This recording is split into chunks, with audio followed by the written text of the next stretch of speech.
सफ़र कामयाबी आसान नहीं होता। मंजिल उन्हीं को मिलती है जो सफ़र में ना ही थकते हैं और ना ही रुकते हैं। Journey is all about learning, growing, experiencing, experimenting, refining and improving day by day. कुछ ऐसी ही जर्नी है VNM न्यूज़ मैगज़ीन यानी VNM टीवी की। VNM टीवी की जर्नी जो है वो शुरुआत हुई उसकी 1998 में, और वो दिन था 5 जुलाई का। 5 जुलाई को VNM का जन्म हुआ, VNM की नींव रखी गई और VNM का आगाज़ हुआ। VNM के इस सफ़र में मैं जुड़ी दिसंबर में, लेकिन 5 जुलाई को जब VNM का आगाज़ हुआ, पहले ही दिन से गायत्री VNM के साथ थी। गायत्री, दिसंबर से तो मैं VNM के साथ हूँ, उसके बाद का सफ़र मुझे पता है, लेकिन जब VNM का पहला दिन था, 5 जुलाई का दिन, कैसी थी 5 जुलाई की सुबह, कैसा रहा पहला दिन? सबसे पहले तो सपना, थैंक यू कि आपने आज से 20 साल पहले का वो दिन याद दिला दिया। 20 साल पहले 5 जुलाई का जो दिन था ना, हमारी ज़िंदगी का बहुत ही अहम दिन था, यूं कहें तो चले। वो 5 जुलाई जिसका इंतज़ार हम लोग एक महीने से, जब ये प्रेमाइसिस बन रहा था, उन एक महीने से तो यानी बिल्कुल प्रिपरेशन शुरू हो गया था। उससे पहले करीब 6-8 महीने इस ऑफिस को बनने में, इस स्टूडियो को बनने में लगा था। और 5 जुलाई का जो दिन हमारे लिए एक खूबसूरत दिन था, और मैं यूं कहूँगी कि हमारे लिए उस दिन सूरज की जो किरण ज़मीन पर पड़ी थी, वो किरण हमारे लिए बहुत बहुत ज़्यादा उजाला लेकर आई थी। सूरज की किरण को हम गोल्ड नाम देते हैं, तो वही सुनहरी बातें हमारे ज़िंदगी में शुरू हुई। वो दिन ऐसा था जिस दिन VNM का इनॉग्रेशन हुआ, VNM news, Vadodara news magazine का आगाज़ हुआ। मुझे जो नाम याद है, सर अनिल मुकीम जी थे हमारे कलेक्टर श्री। हाँ बिल्कुल, अनिल मुकीम जी ने VNM की ये न्यूज़ चैनल का इनॉग्रेशन किया था। और आज जो अभी मौसम है ना, बस यही मौसम था, यानी कि बारिश उस दिन भी हुई थी। और कहते हैं ना कि हाँ, हमारे वहाँ गुजराती में कहते हैं कि कोई भी शुभ काम अगर इस मौसम में करते हैं और तब जब बारिश होती है ना, तो ऐसा कहा जाता है ना सपना, अम्मी छांटना। हाँ। है ना, घर में अगर मम्मी कहती हैं कि આજે અમી છાંટણા થયા છે, તો એ દિવસે પણ આવો જ દિવસ હતો અને એ દિવસે પણ વરસાદ ખૂબ સરસ હતો. સાથે સાથે VNMના ઇનોગ્રેશનની વાત કરીએ તો એટલા બધા લોકો એ દિવસે ભેગા થયા હતા. हिंदी न्यूज़ चैनल वडोदरा का पहला, एक तो लोकल न्यूज़ चैनल वडोदरा का पहला और गुजरात का हिंदी न्यूज़ चैनल पहला. ये बात जब हमें बाद में पता चली तो बहुत खुशी हुई थी. मुझे याद है अनिल मुकीम जी ने जब इनॉग्रेशन किया, तब हमारे वडोदरा शहर के बहुत बड़े क्रिकेटर विजय हजारे जी व्यास सर के कैबिन में बैठे थे और बहुत सारी शुभकामनाएं दी थी. ऐसे ही बड़ी बड़ी हस्तियां इस इनॉग्रेशन सेरेमनी में शिरकत करने आई थी. अब सर बताएंगे कि उनके लिए, क्योंकि ये जो पूरी सोच थी ना, ये नफीस खान सर की थी. वडोदरा शहर को इलेक्ट्रॉनिक मीडिया में मीडिया से रूबरू कराना. वो खुद प्रिंट मीडिया से थे और फिर लोगों को टीवी में क्या क्या होता है, उस वक्त तो टीवी भी बहुत कम घरों में था. 20 साल पहले भी यही हाल था. ऐसा नहीं था कि आज हम लोग मोबाइल पे सारी चीज़ें देखते हैं, तब टीवी भी कम था. और उस वक्त शहर में लोकल न्यूज़ चैनल शुरू हुआ. तो सर मैं तो यूँ कहूँगी कि VHS से लेकर, मैं VHS तो फिर बाद में कहेंगे, हम लोग बीटा कैम से आज हार्ड ड्राइव और पेन ड्राइव में जब हम आ चुके हैं, तो ये सफ़र के बारे में आप कुछ बताएं. बहुत शुक्रिया गायत्री. आज मुझे बहुत अच्छा लग रहा है कि मैं खुद अपने घर में मेहमान बना बैठा हूँ और आप सवाल कर रहे हैं. बहुत सारी बातें बताऊंगा, लेकिन जैसे आज का जो मैं फील कर रहा हूँ, तो मैं लोकसत्ता में काफ़ी वक्त तक काम करता रहा। तो एक कॉलम आता था, मारी छवि मारी छापा माँ। तो आज मेरी हालत ऐसी है, मेरी चैनल्स में मैं ही गेस्ट बनकर मैं आपको मेरा सफ़र बता रहा हूँ। तो शुरुआत जर्नलिज्म की बड़ा इंटरेस्टिंग पार्ट से हुई। कल सुरेश पारेख आए थे, मतलब 2 दिन पहले, मंगलवार को 2 दिन पहले। मैंने कहा था कि मैं बहुत साधारण सा आदमी था और काउंटर पे काम करता था। जी.एन. हकीम एंड सन्स में रावपुरा में एक दुकान है, जी.एन. एंड जो फोटो गुड्स सेल करती है। वहाँ क्या था कि मैं काउंटर पे था तो लोगों की सेवा करता, और जो फोटोग्राफर आते वो मेरा इंटरेस्ट डेवलप हो गया। बेसिकली फ़ोटोग्राफी तो मैं काफ़ी अरसे से करता था, लेकिन प्रेस फोटोग्राफी से मैं वहाँ से इम्प्रेस्ड हुआ। एक फ़ोटोग्राफ था मेरा, कबाटी बाग में 2 हिरन ऐसे लड़ रहे हैं, एंड सुबह में मैं हर रोज़ जाता था वहाँ पर। तो ऐसे कुछ पिक्टोरियल पिक्चर्स लेता था जो लोगों को समझ में आए। वो फोटोग्राफ देख के सुरेश पारेख ने कहा कि यार ये फ़ोटो है ना, रंग तरंग में भेज दो। उस वक्त लोकसत्ता जनसत्ता का एक मैगजीन निकलता था, रंग तरंग। तो रंग तरंग में वो फ़ोटो छपा।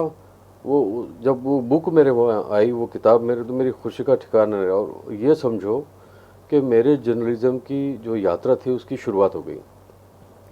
और इंटरेस्टिंग बात है कि 36 रुपये भी आए जब फोटो छपता है किसी को, तो 36 रुपीज़ उसके का मनी ऑर्डर आया मुझे कि भाई आपका फोटो छप गया है, ये पैसे आप ले लीजिए। तो ये फिर जुड़ता गया, अखबार में आ गया, सीजन फोटो जर्नलिस्ट के फॉर्मेट में काम करने लगा। रोज़ सुबह शाम प्रेस फोटोग्राफी की। काफ़ी सालों बाद मुझे धीरे धीरे जी न्यूज़ उस वक्त आया करता था। जी न्यूज़। तो जी न्यूज़ में देखता तो वहाँ से एक श्रेणी देसाई करके थी बाजवाड़ा में, उनके ब्रदर मेरे दोस्त हुआ करते थे। तो वो जी न्यूज़ दिल्ली में काम करती थी। उस वक्त तक मतलब मैं 97 की आसपास की बात है, 96-97 का। तो उन्होंने कहा कि यार आप जी न्यूज़ के लिए काम करोगे। मैं कहा निकी और पूछ मैं तो मैं यही चाह रहा हूँ कि अखबार से निकल कर इलेक्ट्रॉनिक मीडिया में मैं कैसे स्थान लूँ। क्योंकि जब मैं दूरदर्शन, उस वक्त दूसरे ये प्राइवेट चैनल नहीं हुआ करते थे, दूरदर्शन और DD11 और इस पे होता था। आज तक भी जो चैनल था वो इंडिया टुडे भी DD11 पर एक घंटा हायर करके। इवन सर NDTV इंडिया का ऐसा ही था ना कुछ। NDTV इंडिया का मुझे इतना ख्याल नहीं है, पर आज तक जहाँ तक है वो दूरदर्शन पे चला करता था। फिर मेरे जहन में ये आया कि प्रेस फोटोग्राफी का एक मुकाम पर पहुंचने के बाद में मैंने सोचा कि अब हमें कुछ नए पड़ाव पर जाना चाहिए। क्योंकि मेरे इंटरव्यू में जब मुझे पूछा था मेरे बॉस ने कि आप आए हैं तो क्या करना चाहेंगे हमारे वहाँ, तो मैंने उनसे कहा था कि मेरी एक सोच है कि मैं जिस सीढ़ी पर आज आया हूँ उस सीढ़ी पर मैं खड़ा नहीं रहूँगा, मुझे चढ़ने की आदत है। सीढ़ियाँ ख़त्म हो जाएंगी तो मैं दूसरा कुछ मंजिल ढूंढूंगा। तो उन्होंने कहा था तो कि फिर हमारे यहाँ नौकरी छोड़ दोगे क्या? मैं कहा नौकरी तो नहीं छोड़ूंगा, अगर अब मैं यहाँ प्रोग्रेस होता रहा और मुझे जो मैं चाहता हूँ मिलता रहा तो यहाँ रहूँगा। लेकिन एक सर्टेन सेचुरेशन पॉइंट आ गया वहाँ पर, से मैंने सोचा कि अब स्टिल से कुछ नया करना चाहिए। और मैं लोगों से बहुत जुड़ा था, लोग इतना प्यार करते थे गली गली में। मेरा चेहरा भले ही नहीं जाने पर मेरा नाम बहुत जानते थे। अच्छा तस्वीरकार वो लोकसत्ता वाले, लोकसत्ता में फोटोग्राफ में नाम आता था मेरा, तस्वीर नफीस खान। तो वो लोकसत्ता ने साधारण नफीस को नफीस खान बना दिया। वो अखबार के लिए मैं कभी भी। मगर सर आप प्रिंट में काम करते थे, फोटो जर्नलिस्ट थे, तो ये इलेक्ट्रॉनिक मीडिया यानी तब तो टीवी माध्यम बहुत ही कम लोग जानते थे, और वो भी लोकल न्यूज़ चैनल। हमसे पहले एक न्यूज़ चैनल का जिक्र तभी भी हुआ था और आज भी करेंगे कि भरूच में नर्मदा चैनल चलती थी, है ना, कि हमारे बाद शुरू हुई। ऐसे ये कहानी यहाँ से शुरू हुई कि एक न्यूज़ ट्रैक नाम का एक वीडियो मैगजीन VHS कैसेट के रूप में दिल्ली से शाया हुआ, दिल्ली से निकला। तो वो मैंने देखा, तो मैंने देखा कि उसमें इलेक्ट्रॉनिक खबरें हैं। तो मुझे ऐसा लगा कि जो मैं अभी कर रहा हूँ उसको मैं इलेक्ट्रॉनिक में के माध्यम से लोगों घर पहुँचा सकता हूँ, घर पहुँचा सकता हूँ। क्योंकि केबल का उस ज़माने में काफ़ी था, केबल में लोग फिल्में देखते थे।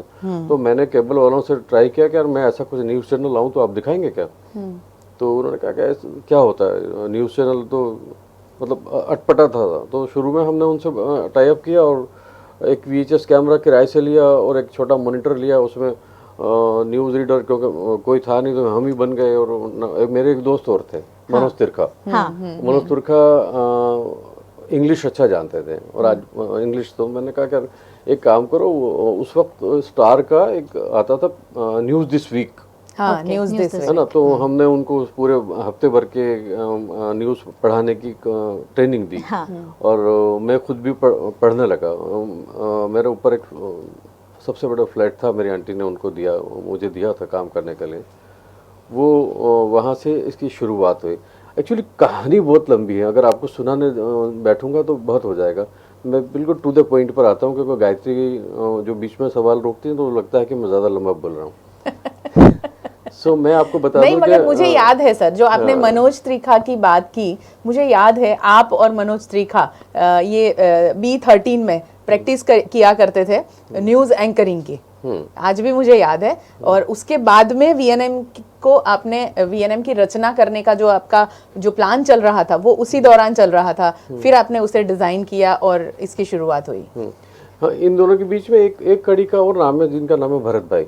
वो भी हमारे साथ में रहे, लेकिन समहाउ कुछ हालात ऐसे थे तो नहीं रह पाए। फिर मनोज भाई ने भी कहा कि यार मैं नहीं कर पाऊंगा।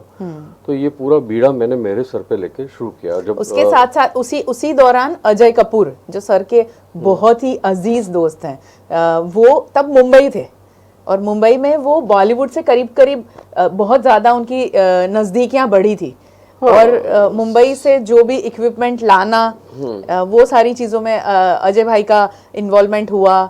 और फिर ये जर्नी को फिर आपने मैंने ये कहा कि डिटेल में अगर पूरा जाएंगे तो फिर जैसे इक्विपमेंट का लाना, हाई बैंड का करना, दिल्ली जैन साहब से मिलना, काफी लंबी बातें हैं। तो मेरे ख्याल से दर्शक और है हमारे पास आधा घंटा। और स्ट्रगल की बात जहाँ तक है तो लोग टू द पॉइंट जानना चाहते हैं कि आप कैसे शुरू हुए और यहाँ तक कैसे पहुँचे। अगर छोटी छोटी बात करेंगे कि मैं उतरा फिर गया और वहाँ बैठा, नहीं मजा आएगा। मैं सीधा कह दूँ कि शुरुआत के दौर में ये 3-4 नाम मैंने लिए, जैसे मनोज तिरका का सर का है, और भरत भाई आए, एंड प्लस अजय कपूर आए। ये 3-4 लोग मेरे बैकबोन थे। जो अजय ऐसा दोस्त है जो ट्रबल शूटर है। जब भी परेशानी हो तो आदमी खड़ा हो जाता है, कोई भी मुसीबत हो, हमारे सही और अच्छे डिसीजन को सबको सराहता है। तो ऐसे लोग इकट्ठे हुए। फिर हमने मेरे चार्टर्ड अकाउंटेंट मित्र थे, उनसे कहा कि यार मुझे ऐसा सब बड़ा एक टेलीविज़न स्टूडियो करना है, तो आप हेल्प करो। सब ने हेल्प की। और हेल्प करके हमने इसकी शुरुआत कर दी। शुरुआत जब हुई तो हम शूट करने जब जाते थे, बड़ा इंटरेस्टिंग मामला है, तो शूट करने जाते सब लोग डर जाते हैं, कैमरे के सामने नहीं बोलते हैं। हम पुलिस स्टेशन में जाते तो कांस्टेबल रास्ते में पकड़ लेते, भाई शूट છે कहाँ जाओ છો? अरे मैंने कहा सर हमने एक न्यूज़ चैनल शुरू किया। ना એવું कोई न्यूज़ चैनल हो ही नहीं, तुम्हारे पर परवानो છે। शहर के लिए भी काफी कुछ नया था वो। हाँ, शहर के लिए बिल्कुल नया था। और मेरा जो सोच थी वो यही सोच थी कि प्रिंट मीडिया बहुत मतलब अमर है। प्रिंट मीडिया कोई मरने वाला नहीं है, क्योंकि देखने वाले और पढ़ने वाले दोनों अलग कैटेगरीज हैं। लोग कंपेयर कर देते हैं फटाक लगे से, अब तो इलेक्ट्रॉनिक मीडिया आ गया, प्रिंट मीडिया ख़त्म हो जाएगा। तो शायद छपना ख़त्म हो जाए पर प्रिंट मीडिया ख़त्म नहीं होगा। लोग अभी कागज़ के बदले फाइनली इंटरनेट पे तो पढ़ते ही हैं। तो पढ़ने की जो रीडिंग जो रीडर हैं, जो पाठक हैं, वो पाठक चेंज नहीं होते। खाली मीडियम जो है वो बदल गया है। हाँ, मीडियम बदलता जा रहा है धीरे धीरे। तो क्योंकि उसके कई सारे उदाहरण हैं। जैसे लोक सत्ता एक ज़माने में बहुत मकबूल और मशहूर अखबार हुआ करता था, फिर बाद में बंद हो गया सर्कुलेशन की वजह से। और भी कई सारे अखबार हैं जो सर्कुलेशन की मार झेल रहे हैं, तो वो सब ऑनलाइन आ गए। ऑनलाइन के ऊपर बढ़िया चल रहा है उनका। तो हमने ये शुरुआत की तो पुलिस स्टेशन की भी बात कर रहा था, तो जब ये हाल था कि हमें जाने नहीं देते थे। पर धीरे धीरे इतना वक्त बदला कि फिर पुलिस स्टेशन से फ़ोन आने लगे कि भाई પેલો મુદ્દામાલ પકડ્યું છે, તમે કેમેરામેનને મોકલો અને તમે શૂટિંગ કરી જાઓ, પછી અમે એને સીલ કરીને રાખીશું। इतना चेंज आया। बेसिक आइडिया मेरे दिमाग में ये था कि सिर्फ हम पढ़ते थे, पढ़ना और देखना, ये दोनों चीज़ें इतनी इम्पोर्टेंट हैं कि एक तो मैं अपनी परेशानी पढ़ूँ, बताऊँ और कोई लिख कर बताए, और एक मैं खुद परेशान हूँ और बताएं कि सर हमारे घर में पानी नहीं, ટપકે છે, જો આ કેટલા ખાડા છે, કેટલો કચરો છે, અને इन लोगों ने ये चीटिंग किया, वो सब ऐसा सब वो बता रहा है, तो लोगों को एक उसका असर ज़्यादा होने लगा। हाँ। जो प्रशासन था उस पर भी एक पकड़ धीरे धीरे बनती गई। तो वो एक और इम्पोर्टेंट बात थी कि किसी ने पूछा कि क्या क्या आइडिया था आपका, तो मैंने कहा कि किशनवाड़ी के लोगों को और अलकापुरी के यानी गढ़नालानी आ बाजू ने गढ़नालानी पहली बाजू लोगों का एक लिविंग स्टैंडर्ड डिफरेंट है। लोग एक दूसरे को कभी देखे नहीं है कि कितनी परेशानी में है, कि कितना रिहायशी है। तो वीएनएम ने वो एक ब्रिज बना दिया उनके बीच में और डायलॉग करने का शुरू हो गया। और इनफैक्ट जो भी परेशानियाँ थी वो जल्दी से प्रशासन के कानों तक पहुँचती और वो काम करने लगे थे। अब और आगे पूछते जाएंगे तो मुझे याद आता मतलब वीएनएम जैसे नफीसा ने कहा एक ब्रिज बन गया, तो जो लोगों को और समाज में जो भी मुद्दे थे या जो भी मसले थे उनको हम जोड़ते गए और लोगों के सामने लाते गए। सर ये बताइए, आपने कहा कि सबसे पहले न्यूज़ जो किया एंकरिंग आपने किया, तो वो स्लॉट अनुभव कैसा था और वो कितने मिनट के न्यूज़ थे? अब ये टेलीविज़न शुरू तो कर दिया, अब करे कौन?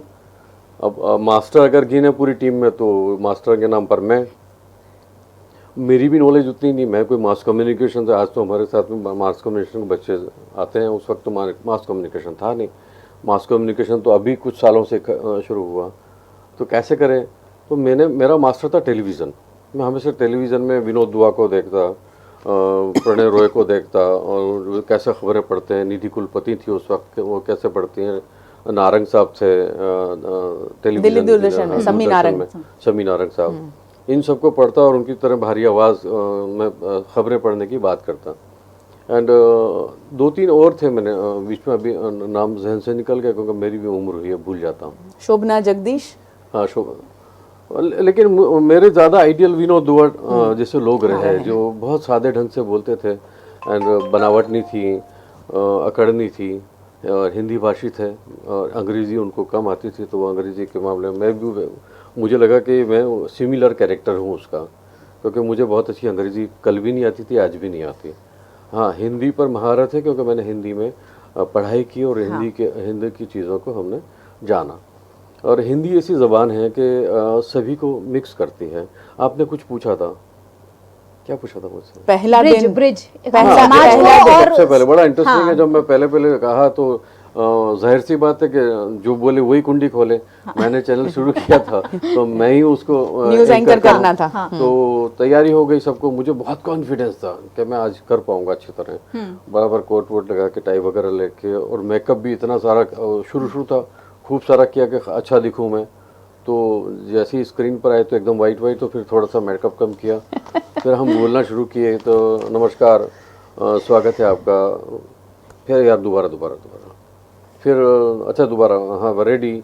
अच्छा, डिजिटल नहीं था अभी, तो क्या है कि डिजिटल में हम कर सकते हैं, टेक नहीं कर सकते थे, तो पूरा का पूरा ही रिटर्न पूरा लेना होता। टेक के ये बात तो मुझे याद है, ये एक टेक में सब कुछ बोलना होता था। अब जो वो एडिट होता है वो पहले मुश्किल था। हाँ। तो वो 30 मिनट का जो समाचार थे उसका एंकर होता है कम से कम 2-4 मिनट का टोटल। अगर न्यूज़ में देखे जाए तो 30 सेकंड के होते हैं। तो उस वक्त तो हमारे पास टेलीप्रॉम्प्टर भी नहीं था। टेलीप्रॉम्प्टर का इनफैक्ट मुझे पता ही नहीं था, हमने तो कैमरे ले लिए और काम शुरू कर दिया। इतनी मुश्किल हुई शहर की खबरें बनाने के लिए कि पहला कैप्सूल जो था न्यूज़ का वो सिर्फ 5 मिनट का गया। 5 मिनट में तो मैंने कहा कि बस अब नहीं होगा यार, अब नहीं कर पाऊंगा मैं, अब कल वो तो हो गया न्यूज़, जितना हुआ है उतना भेज दो। मतलब बहुत अंदर से परेशानी भी हो रही थी कि क्यों नहीं कर पा रहा हूँ, इतना सारा देखा है, बहुत दिनों से प्रैक्टिस कर रहा था, लेकिन जब ऑन स्क्रीन होने का नंबर आया तो ऐसा होता है। ठीक है, मैं हमेशा, वो मेरे दोस्त हैं नरेश ठक्कर, बड़े यहाँ तक बटन लगा के और वो न्यूज़ पढ़ते थे, उनको देखता था। और मैं ये सोचता था कि इतना सारा इस आदमी को याद कैसे रहता है। वो सामने बैठे रहते तो पढ़ते रहते थे ऐसा करके। तो वो असल में उन्होंने वहाँ पर कुछ ऐसा या तो पर्चे रखते थे या टेलीप्रॉम्प्टर जैसा था। तो वो खूब पढ़ते, हमें तो 4 लाइन याद नहीं रहती थी। तो बहरहाल वो मामला निकल गया। अब मैं आपके सामने बोल रहा हूँ, फिर अपनी स्टाइल में इस चैनल को नए ढंग से कर दिया। पहले बहुत ही ऐसा रखा था हमने कि नहीं ये रूल्स हैं, ये रेगुलेशंस हैं। सारे रूल्स रेगुलेशन को हमने इस ढंग से किया, उसके बाद में अब ऐसा लगता है कि ये न्यूज़ चैनल सिर्फ न्यूज़ के लिए नहीं है, आपके लिए भी है। मैं आपसे जुड़ना चाहता हूँ, आपसे बात करना चाहता हूँ, ये एक माध्यम है मेरे लिए। लोगों की जो समस्या है जेन्युइन, झगड़ा करने के तो 70 और 100 बहाने हैं, लेकिन मोहब्बत करने के, आपसे प्यार करने के, आपसे नज़दीक आने का चांस बहुत कम होते हैं। तो उन चांसेस को मैं बढ़ाना चाहता हूँ। ये बेसिक आइडिया है वीएनएम का कि वीएनएम तोड़े नहीं, जोड़े। और इसलिए अब वीएनएम टीवी को हम वीएनएम टीवी कम वीएनएम परिवार ज़्यादा कहते हैं। इन 20 सालों में सब हमसे जुड़ते गए और हमारा जो परिवार है, आज पूरा शहर है, हर एक वो व्यक्ति है जो हमारे इस चैनल से जुड़ा है या देखता है। तो ये जो हमारा वीएनएम का परिवार है वो 20 सालों में काफ़ी बड़ा हो गया है। सर ने बात की, जो पहला न्यूज़ का सेगमेंट था वो 5 मिनट का था, और वो कैसे प्लान हुआ, क्या प्रॉब्लम्स आई, और अब तो खैर आप देख सकते हैं कि सेटअप स्टूडियो से लेकर सब कुछ बदल गया है। लेकिन अगर 1998-99 की हम बात करें, तब हमारा स्टूडियो का सेटअप कैसा था, हमारा मोन्टाज कैसा था, ये आप बाद में बात करना। मुझे बहुत इंटरेस्टिंग है, लोग इतने सारे लोग जुड़े हैं, मैं वही कहने वाली थी सपना, बहुत सारे लोग जुड़े हैं। सबसे पहले मैं बात करूं अरविंद पुरोहित की। हाँ। दोस्तों, जब सफ़र मेरा वीएनएम का सफ़र शुरू हुआ, सॉरी मेरा गला बैठा हुआ इसलिए मुझे दिक्कत हो रही है बोलने में, लेकिन आज ये खुशी का मौका है। मैंने सोचा था चाहे तबीयत कुछ भी हो, लेकिन मैं आपसे रूबरू ज़रूर होऊंगा आज। तो जब वीएनएम शुरू हुआ तो मैंने देखा कि मुझे बीइंग अ फोटोग्राफर, मुझे गरबा की फ़ोटोग्राफ़ी एंड गणेश की फ़ोटोग्राफ़ी मेरे बहुत प्रिय सब्जेक्ट थे। अब गणपति में तो आप सोचिए कि जैसे त्यौहार शुरू आता तो मैं 10 दिन मतलब सब भूल के एक ही काम करता, सुबह शाम फोटोग्राफ लेना। और उसी के साथ में मेरा शौक़ था नवरात्रि में भी हम लोग पूरा, उस टाइम पे तो टाइम लिमिट नहीं होता था, सुबह 4-4, 5-5 बजे तक लगातार गरबे हुआ करते थे, चाहे वो आरके के हों, शेरी गरबे बहुत अच्छे थे। फिर एक गरबा बहुत अच्छा था जो कह रहे हैं मेरे अरविंद पुरोहित के, जो आज वीएनएम का सेलिब्रेशन है। मेरी बात किए बगैर आप जाना मत। और अरविंद जी शायद अभी यूएस में है सर। हाँ, तो कह रहे हैं कि I am the witness of Nafees at his entry in the field of press photography. You are right sir, बिल्कुल सही बात है। हम तो आपको देख के तो सीखे, आप उस वक्त एडवर्टाइजमेंट लेने आते थे लोकसत्ता में और आपकी एजेंसी हुआ करती थी। दूसरे हैं, हाँ, वो कह रहा था कि आपने अगले सवाल में ये कहा है मुझसे कि मेरी बात करना मत भूलना। तो दोस्तों एक बात बताऊँ, वीएनएम गरबा क्वीन हमने जब शुरू किया तो उसका जो जड़ है, वो जो कंसेप्ट है, वो अरविंद पुरोहित के चैंपियन ऑफ चैंपियन गरबा से हमने इंस्पायर्ड होके किया। बिल्कुल। और मतलब वो चैंपियन ऑफ चैंपियन गरबा का जो करते थे अरविंद पुरोहित, उन्होंने बंद कर दिया था। उस बात का बेहद दुख था मुझे। कारण बहुत सारे होते हैं कि जब 5-7 लोग मिलते हैं तो उत्साह से काम करते हैं, फिर अलग अलग विचार होते हैं तो वो संस्था बंद हो जाती है। तो अरविंद भाई, थैंक यू वेरी मच, आपने मुझे उस बात तक ले जाने के लिए। अगला है एक जय मकवाना। 20 साल का सफ़र मुझे इतना याद है कि मैं 4 साल का था तब से लेकर आज तक वडोदरा के समाचार देखने के लिए वीएनएम ही देखता हूँ। सो नाइस ऑफ यू जय मकवाना, लव यू। दूसरा है अरविंद पुरोहित ने कहा, great successful combination of the फीस एडी Vyas VNM TV really both are very down to earth. देखिए, अभी आज मुझे मौका मिला है कि अपनी तारीफ करने का, और मेरे दोस्त हैं सब मेरी तारीफ कर रहे हैं, सब पढ़कर सुनाऊंगा आपको आज। धीरू मिस्त्री हैं।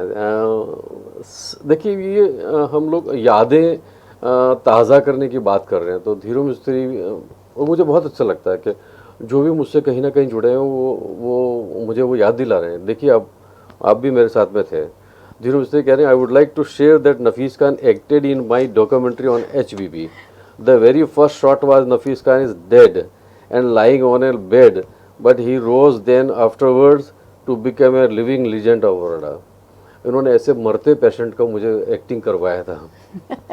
और हुआ ये था कि आर्टिस्ट आया नहीं, बोले अभी शूटिंग तो रोक नहीं सकते, तो मैं तो असिस्टेंट कैमरामैन की हैसियत से वहाँ गया था। तो बोले आप मेकअप कर लो।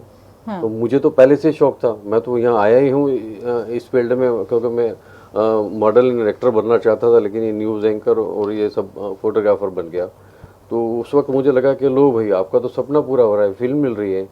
तो उन्होंने जब रोल दिया तो बोल नहीं सका, ऐसा पोत दिया बीमार और पलंग पे लिटा दिया। थैंक यू धीरू भाई, वो दिन मैं कभी नहीं भूल पाऊंगा। ये सारे जो पहले अनुभव होते हैं ना सर, वो हमेशा ही जहन में इम्प्रेशन छोड़ जाते हैं, हमेशा ही याद रहते हैं। बहुत सारे व्यूवर्स जुड़ रहे हैं हमारे साथ, मुकुंद लाल धूमल, अभिषेक पंचाल, माया भट्ट, उर्मिला प्रजापति, सब बोल रहे हैं कि ये जो हमारा सफ़र है, एक्सीलेंट वर्क, इंस्पायरिंग सब्जेक्ट, और हम जो भी सब्जेक्ट को लेते हैं या छूते हैं उसमें वी ट्राई कि हम उसको पूरी तरह से लोगों के साथ उसको जोड़ सके। 20 साल बेमिसाल, अभिनंदन टीम VNM, अभिनंदन खान साहब। अभिषेक पंचाल जी, थैंक यू वेरी मच। एक की शिकायत भी है, उर्मिला प्रजापति ऐसा कह रही, मैंने स्टूडियो में अपना ऑडिशन दिया था, परिवार बड़ा है पर दूसरों को चांस नहीं दिया। मैडम अभी हम लोग जो आपको क्लिप दिखाएंगे ना, उसमें इतनी सारी एंकर्स हैं इन 20 सालों में कि आपका ये जवाब वो हम जो विजुअल दिखाएंगे उसमें मिल जाएगा। ऐसा नहीं है कि हमने आपको चांस नहीं दिया। देखिए इसमें सब क्वालिटीज़ चाहिए, वॉइस क्वालिटीज़, आपका प्रेजेंटेशन, आप किस तरीके से बात करती हैं। मतलब ठीक है VNM बहुत सादे ढंग से अब तक आता है, लेकिन सर्टेन क्वालिटीज़ तो चाहिए। अगर बोलिए। हाँ। मैं अपनी खुद की बात करूं, जब मैंने ज्वाइन किया VNM, आई सर से मिली, इंटरव्यू हुआ, मेरा सिलेक्शन हुआ, तब मेरी हिंदी अब जितनी अच्छी है ना, अगर मैं एक्सेंट की बात करूं तो इंग्लिश टोन ज़्यादा था। सर ने मुझे टोक टोक के हिंदी का प्रोनाउंसिएशन है उसमें इंग्लिश मॉड्यूलेशन आ जाता है, तो ये सालों के साथ सर मुझे टोकते, पटेल नहीं बोल पाती थी मैं, पटेल ऐसे बोलती थी, तो मुझे समझाते थे कि हिंदी पटेल ऐसे बोलो, तो धीरे धीरे यस हम सीखते गए। सपना में यहाँ एक और चेंज आया है, एक और बात जोड़ूंगी सपना के एंकरिंग को लेकर, जो बहुत डिफरेंट था। मुझे अभी भी याद है, सपना ने जब VNM ज्वाइन किया एज ए न्यूज रीडर, तो वो गुजरात एयरवेज में वर्क करती थी। तो वो एरो होस्टेस वाली जो बात थी ना, तब बस उसके लिए भी उसको टोका जाता था। मैं चाहूंगा कि एक बार जरा बताओ ना कैसे बोलती थी गुजरात एयरवेज में। बताइए आप गुजरात एयरवेज में। 20 साल पुरानी बातें हैं। अनाउंसमेंट्स होते थे फ्लाइट के, हिंदी में होते थे, इंग्लिश में होते थे, लेकिन इंग्लिश टोन ज़्यादा होता था क्योंकि हमें जब फ्लाई करते हैं तो बहुत सारे लोगों से इंटरेक्ट करना होता था। तो जब हिंदी में जब आना, वेलकम बोलना पड़ता है, स्वागत है आपका, तो वो जो इंग्लिश से जो हिंदी तक का मॉड्यूलेशन था वो काफ़ी डिफिकल्ट था, बट हाँ 20 सालों में मैंने सीख लिया उसे। हाँ, इसीलिए उसे है ना बार बार ऐसा कहा जाता था कि आप न्यूज रीडिंग के लिए बैठे हो, आप कृपया करके अपना बेल्ट जरूर बांध ले, वो वाला tone. Welcome to the flight of Gujarat airways की जगह फिर ये हो गया कि welcome to the news of VNM news channel. Yes, बिल्कुल बिल्कुल। और सर दुर्गेश उपाध्याय जुड़े हैं हमारे साथ, और उन्होंने कहा है, दुर्गेश भाई का एक मेरे साथ में ऐसा रिश्ता है कि मैं जब लोकसत्ता परिवार का हिस्सा था तो दुर्गेश मेरे सीनियर थे। हाँ जी। और दुर्गेश कवि भी है, एक्टर भी है, सिंगर भी है एंड रिसर्चर भी है। उसने आदिवासियों के ऊपर एक पूरा बुक लिखा है। एंड इस आदमी को तो मतलब क्या नहीं है मतलब बयान करना मुश्किल है। वो छोटी छोटी ऑडियो क्लिप्स भी आदिवासियों की उसने रिकॉर्ड करके एक संग्रह बनाया। फोटोग्राफर नहीं थे, लेकिन आज हमारे से ज़्यादा गुजरात एक मैगजीन जो निकलता है दिवाली अंक, उसमें इस आदमी के फोटोग्राफ ज़्यादा छपते हैं। बहुत जलन होती है इससे, क्योंकि फोटोग्राफी नहीं साधारण कैमरे से, मगर वो जो सब्जेक्ट लेकर आते हैं एकदम टू द पॉइंट सब्जेक्ट पकड़ने की आदत दुर्गेश में है, और वो डॉक्यूमेंटेशन मास्टर है। और हमारे साथ में काफ़ी इनकी कहने से और हमारे सलाह से VNM टाइम्स करके हमने एक मैगजीन शुरू किया था। हाँ जी साहब। 6 महीने तक चला, लेकिन चूंकि मैं दोस्तों मैं तो कैमरे से लिखता हूँ, पेन से तो लिखता नहीं हूँ, पेन से तो लिखवाने के लिए सबको इकट्ठा करता हूँ, तो सिर्फ दुर्गेश भाई के ऊपर था। फिर बाद में इतने धुरंधर मैगजीन्स और अखबारों के बीच में टिक पाना बड़ा मुश्किल है। कोशिश की थी जिसमें दुर्गेश भाई सक्सेस रहे, मगर फाइनेंशियली प्रॉब्लम्स होती हैं, इसलिए वो मैगजीन को हमें ड्रॉप करना पड़ा। थैंक यू दुर्गेश भाई, आप जुड़े और VNM टाइम्स की मुझे बात याद। हाँ, इवन सर दुर्गेश भाई का मैं कह दूं कि मैं हमारे जितने भी VNM लाइव देख रहे हैं FB पर, उन सबको बता दूं कि कल हम 10 से 12 बजे तक लाइव रहने वाले हैं, उसमें दुर्गेश भाई आने वाले हैं। तो दुर्गेश भाई से हम रूबरू कराएंगे। आज तो उनका जिक्र किया और उन्होंने जो खास बात लिखी कि वीएनएम टाइम्स की बात जरूर करना है ना, उस सर से रिक्वेस्ट किया है। सपना क्या कहोगे? मैं कहने की बात यह है कि मैं गायत्री के मोबाइल में ऐसे ही पीप करके देखा तो आदिल जो है आदिल वो ऑनलाइन हुआ है। हाँ, और आदिल पहले नहीं आज भी 20 साल हो गए हैं फिर भी मुझे टोकता है। आवेदन पत्र ऐसा बोलती हूँ ना तो मुझे बोलता है मैम पत्र Adil I am still remembering you and he tells me अंग्रेज। हाँ बोल। जब ये बात निकली थी कि ये पटेल को पचेल बोलते हैं तो मैं बीच में टोकने वाला था कि 4 साल के मेरे एडिटिंग एक्सपीरियंस में मैं वीएनएम का हिस्सा रहा हूँ। 4 साल एडिटिंग एक्सपीरियंस रहा है, 4 साल एडिटिंग किया है।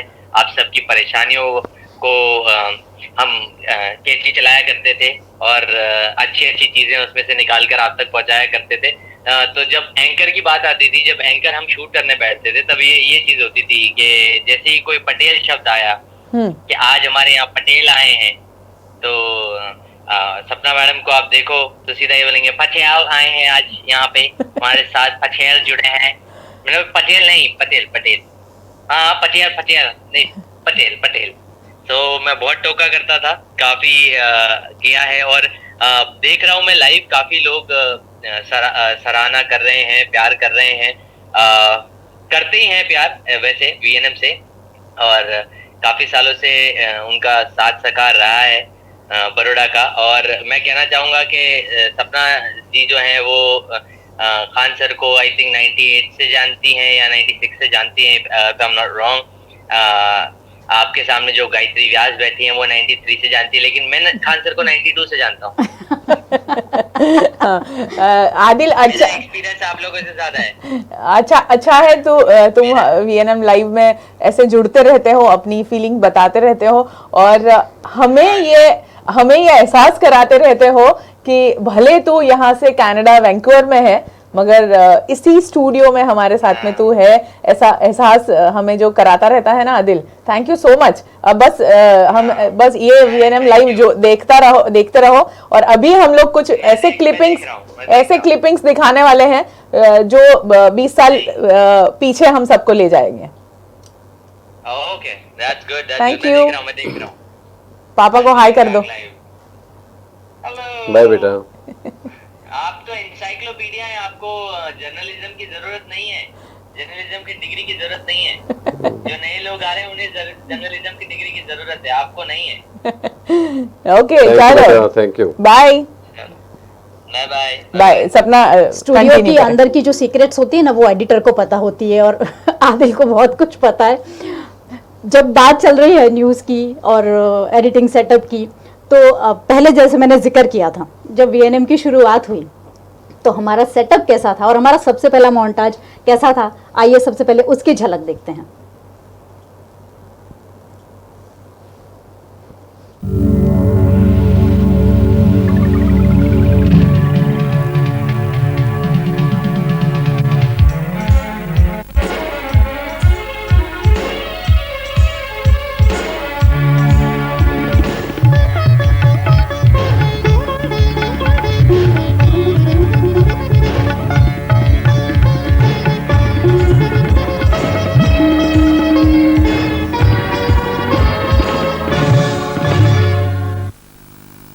नमस्कार, वीएनएम न्यूज़ रूम में आप सबका स्वागत है। पेश आज के मुख्य समाचार। गांधीनगर में साइंस सिटी बनाने की संकल्पना के प्रणेता से एक भेंटवार्ता। लीग से हटकर काम करके अपनी स्वतंत्र पहचान बनाने वाली युवती सीमा शाह। वीएनएम स्पेशल, आपकी आवाज़ में रेलवे संबंधी जनता की कुछ समस्याएं। अब पेश है समाचार विस्तार से। आज की दुनिया 21वीं सदी की ओर बढ़ रही है। विज्ञान के क्षेत्र में हमने अब तक क्या तरक्की की है, आम जनता को इसकी जानकारी देने के लिए गांधीनगर में साइंस सिटी बनाने की तैयारियां जोरों पर है। देश में अब तक केवल एक साइंस सिटी कलकत्ता में बनाई गई है। इसकी संकल्पना के प्रणेता सांसद श्री प्रफुल्ल गुराड़िया हमें इसकी विस्तृत जानकारी दे रहे हैं। साइंस सिटी के बारे में यही है कि ज़मीन गांधीनगर में ईयरमार्क हुई है, साबरमती के किनारे पे 200 एकड़, और उसमें हाल में कुछ हद तक बबूल के पेड़ हैं, पेड़ तो नहीं कह सकते हैं, बुशेस कह सकते हैं, जिनको कुछ हद तक रिप्लेस करना पड़ेगा। हम नहीं कहेंगे कि काटना पड़ेगा, क्योंकि ये पर्यावरण की तरफ से देखते हुए, क्योंकि जो पेड़े लगे हैं वो डिस्ट्रॉय तो करना नहीं है। नमस्कार, न्यूज़ रूम में आप सभी का स्वागत है। आज के मुख्य समाचारों में नमस्कार, वीएनएम न्यूज़ रूम में आप सभी का स्वागत है। खबरों से पहले एक नज़र आज की सुर्खियों पर। यूनिवर्सिटी के विद्यार्थी नेताओं द्वारा परीक्षा स्थगित करने की मांग। हैदराबाद में हुई क्लिंटन सभा में आज वडोदरा के डॉक्टर भरत स्वामी को विशेष निमंत्रण। बदलती हुई राजनीतिक सामाजिक परिस्थितियों में किन्नरों की उभरती भूमिका। और अंत में देखिए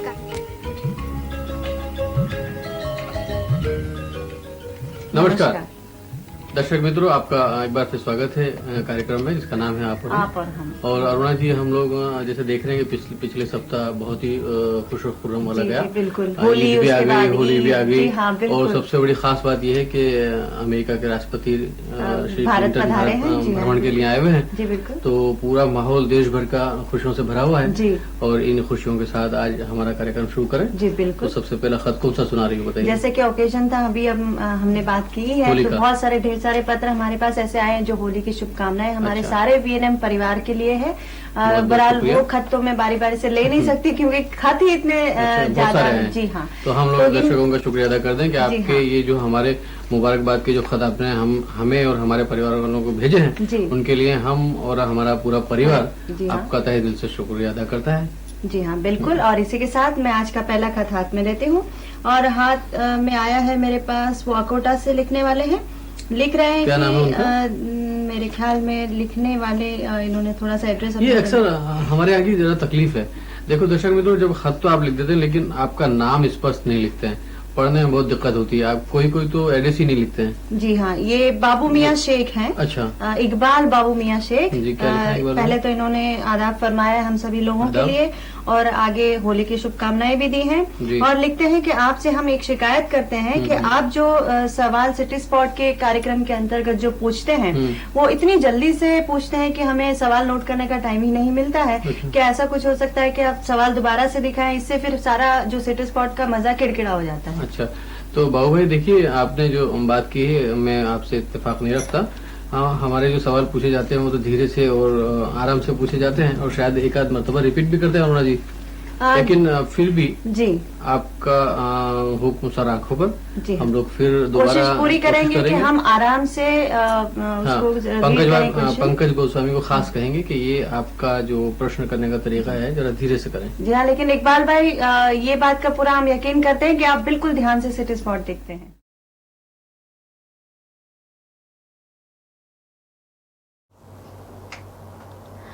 वीएनएम का ये शुरुआती दौर था। आपने देखा जो क्लिपिंग्स दिखाई गई, न्यूज़ रीडर्स, हम तब कैसे थे, अब तो खैर सर को आपने देखा, सर का प्रोग्राम देखा, काफ़ी कुछ बदल गया है, स्टूडियो से लेके, सेटअप से लेके। और ख़ास बात, अगर हम जो प्रोग्राम का हमने क्लिपिंग देखा, आप और हम, जहाँ पर हम लोग हमें, हमारे व्यूअर्स हमें लेटर्स लिखते हैं, अपनी बातें शेयर करते हैं, अपने व्यू पॉइंट्स रखते हैं या उनकी जो समस्याएं वो हमारे साथ शेयर करते थे ताकि हम उसे टेलीकास्ट कर सकें या उनके प्रॉब्लम का अगर हम किसी तरह से उन्हें सोल्यूशन दे सकें।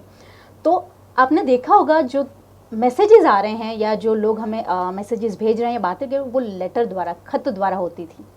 ये उन दिनों की बात है, अब तो सब कुछ बदल गया है।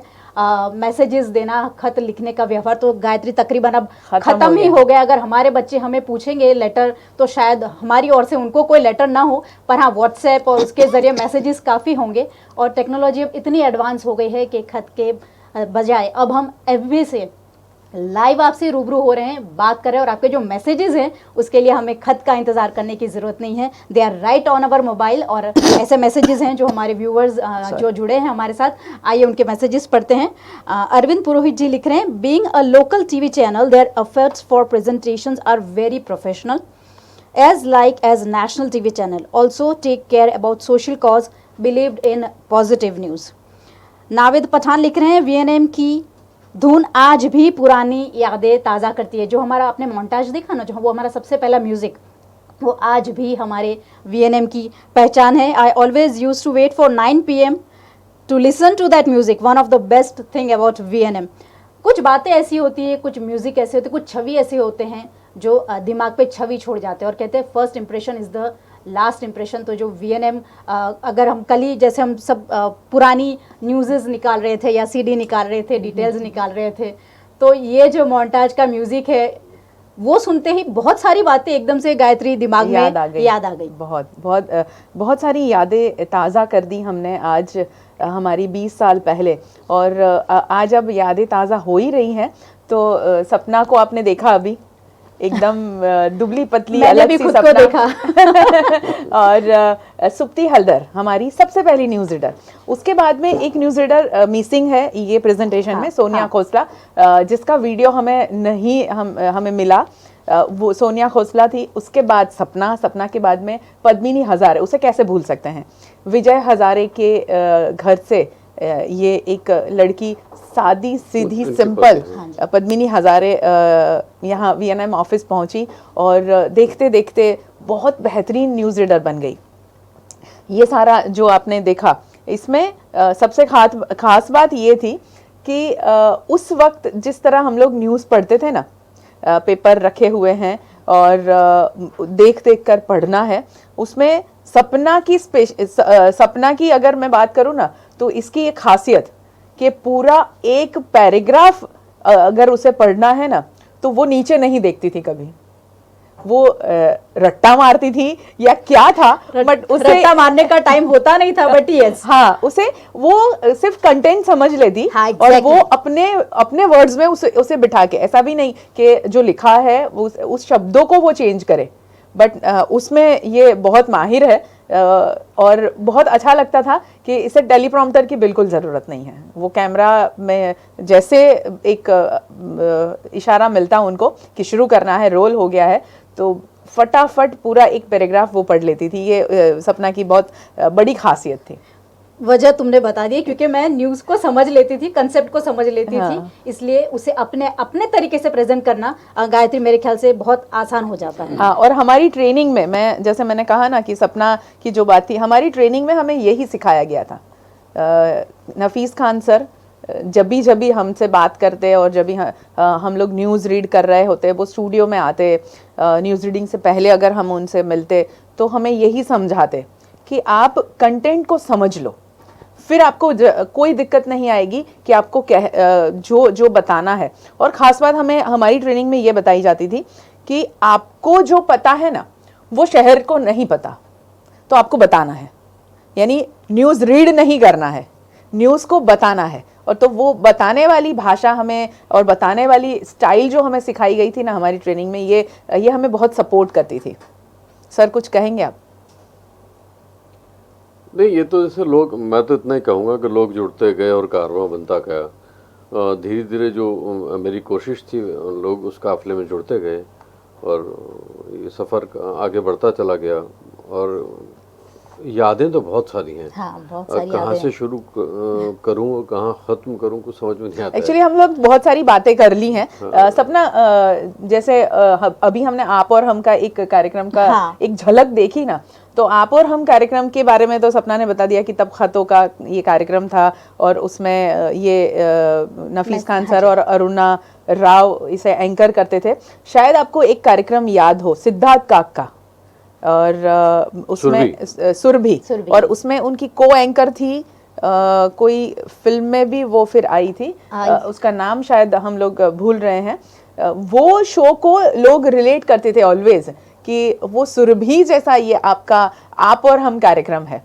और आप और Renuka Sahani, if I am not wrong, हाँ, रेणुका साणे, हाँ, रेणुका साणे, वो उनकी को एंकर थी, if I am not wrong थी। यस, बिल्कुल बिल्कुल। और ये कार्यक्रम जब आप और हम जो शुरू हुआ ना, वो 99 में, और उसी दौरान एक्चुअली आप और हम बाद में शुरू हुआ था, पहले सिटी स्पॉट शुरू हो गया था, जिसमें इस आप और हम के कार्यक्रम में अरुणा ने जिक्र किया सिटी स्पॉट के बारे में। किसी ने पूछा कि आप सवाल फटाफट बोल देते हो, तो बहुत ध्यान से वो देखते थे। तो अभी हम लोग सिटी स्पॉट की एक झलक देखते हैं, जिसमें जो एंकर हमारे थे दो, पंकज गोस्वामी, आप सब उनसे वाकिफ़ है। और हमारी जो दूसरी एंकर थी दीपिका चावला, दीपिका चावला का ये सिटी स्पॉट का आइडिया था, वो खुद उसे स्क्रिप्ट करती थी, रिसर्च, स्क्रिप्ट, डायरेक्शन, एडिटिंग और क्रिएटिविटी जो भी उसमें वो पूरे शो में डालती थी, वो सारा काम दीपिका चावला करती थी। तो एक झलक देखते हैं ये सिटी स्पॉट कार्यक्रम की। वडोदरा वासियों को उनकी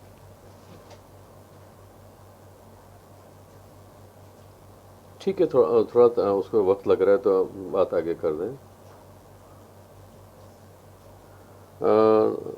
चलिए, कोई बात नहीं, आप आराम से करें, आराम से सिटी स्पॉट जैसे हम एफबी लाइव में हमारा की बात कहूंगा कि सिटी स्पॉट से जो जुड़े हुए थे एंकर पंकज गोस्वामी, बहुत बढ़िया इंसान। एंड जब वो शुरू में आते थे, अभी जब उनको देखता हूँ तो आदरणीय नमस्ते, क्योंकि वो महाराज उनका जो गेटअप होता है वो। सर एक फोन आ रहा है, शायद आशा बेन कुछ कहना चाह रही होगी, मे बी ये शो के बारे में हो। हाँ आशा बेन, કેમ? તો ફોન કરવાનો છે ને આજે? હજુ તો હું અત્યારે લાઈવમાં છું, કરું 5 મિનિટમાં. હા, હું લાઈવમાં છું. એ મયુરિકા ને અમે લોકો કરવાના છે આજે કોલ. હજુ તો બાકી છે, બધું આખું લિસ્ટ બાકી છે. બિલકુલ બિલકુલ એમાં છો, બિલકુલ એમાં છો. ના, હું તમને લિસ્ટનું એ મોકલું, ફોટો ક્લિક કરીને મોકલું, હે ને? चलो हूँ हमारा एफबी लाइव में छू, हूँ करूँ। चलिए, अरविंद पुरोहित लाइन पर हैं और वो कह रहे हैं कि compliments to news readers Gayatri Sapna with good dressing and backdrop studio design, also give a big compliments to Kausar Khan. वे भाई आपके लिए भी हैं। कैमरे के पीछे जो लोग रहते हैं जनरली लोग उनको याद नहीं करते हैं। Thank you very much Atul भाई, अरविंद भाई आपने इनको याद किया। मैं भी कैमरामैन हूँ। बड़ा दुख होता है इसके सारा प्रोडक्शन हो जाने के बाद में लोग डायरेक्टर की और उसके बाद सिनेमाटोग्राफर की बात कम करते हैं। We could not see live tricks without Kausar Khan reporting. चलिए, आपको तो आज दिन सुधार दिया कौसर खान का। पंकज की मैं बात कर रहा था। पंकज शुरू में मेरी जो मुलाकात उनसे हुई, हरिभक्ति में गरबा ग्राउंड है, वहाँ गरबा हुआ करता था। तो वहाँ 2 भाई गरबा गाते थे। एक हाँ। पंकज गोस्वामी, मतलब परितोष गोस्वामी और पंकज का जो मैं फोटोग्राफी के लिए बहुत अच्छा सुंदर गरबा होता था। मैं जैसे शुरू होता बैठता आखिर, मेरे दोस्त थे वहाँ पर, Rishi Dave and company, S Dave company वाले। तो वहाँ जाता तो इन दोनों भाइयों की जो नोक झोंक थी वो देखता रहता। तब से मेरे संपर्क में आए। एक आध बार फोटोग्राफ छप गई तो वैसे भी फोटोग्राफर्स को ज़्यादा रिस्पॉन्स मिलता है ऐसी जगहों पे। तो मैं देखता कि हमेशा इंटरवल के पहले पंकज रूठ जाता। अच्छा। घर में, हाँ, और बोले नहीं गाऊंगा। वो परितोष कहता आ जाओ, तेरा नंबर आ रहा है, तेरा नंबर आ रहा है। बोले नहीं करूंगा, और ऐसे दूर चला जाता। ऐसा नोटी लगता था। और वो जागरे मालन जाग, पुराने गरबे, वो गरबा बहुत अच्छे ढंग से गाते थे पंकज। तो फिर हमारे संपर्क में आए तो कहने का सर मैं भी कुछ वीएनएम के लिए करूं। मैं कह आप गरबा गाते हो, क्या करेंगे? नहीं, बोले मैं एक्टर हूँ, बहुत अच्छा एंकर हूँ। और वाकई वो एक्टर प्रोड्यूसर, मतलब क्या नहीं है पता नहीं, कई सारी ढेर सारी फिल्में बना दी। वो चलें या नहीं चलें, लेकिन वो उसका एक शौक़ है कि फिल्में बनती रहें और चलती रहें। अभी भी उसने कोई गोरक्षक बनाई थी एक फिल्म, और एक गौर महाराज ना घोटाला। अच्छा। मतलब है धार्मिक फैमिली से रिलेटेड है। ये जो वैष्णव समाज के गोस्वामी बंधु हैं उनमें से एक है, लेकिन धर्म के साथ साथ उसको ये मनोरंजन का बहुत शौक है। तो वो हमारा एंकर रहा, बहुत यादगार एंकर था। बड़ा इनोवेटिव था, बहुत मस्ती के साथ एंकर करता था। तो वो मुझे अभी तक भी, आज वो महाराज बनकर जब आते हैं तो मुझे वही नोटी बनकर दिखते हैं। तो मेरे ख्याल से वो अब दिखा पाएंगे विजुअल्स। हाँ, तो चलो देख लेते हैं। गायत्री ने जो डिक्लेयर, एक्चुअली इतनी सारी बातें इसलिए की कि उसको विजुअल्स नहीं मिल रहे थे। तो मैंने वो बात करके उसको विजुअल ढूंढने के लिए टाइम निकाल लिया। देखिए, वडोदरा वासियों को उनके ही वडोदरा शहर और इस शहर की धरोहरों से परिचित करवाने वीएनएम ने प्रोग्राम बनाया था सिटी स्पॉट। इन एपिसोड्स के राइटर, डायरेक्टर और एंकर थी दीपिका चावला।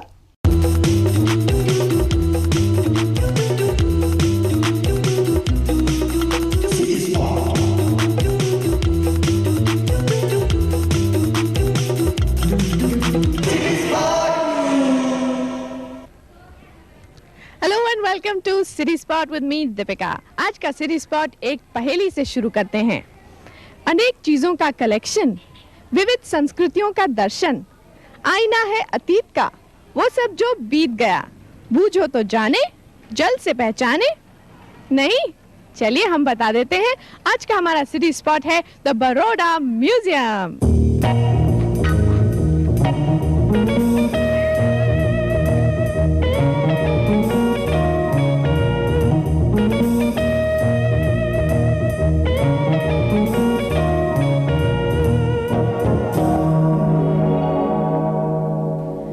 पूरे गुजरात भर में करीबन 34 म्यूजियम्स हैं।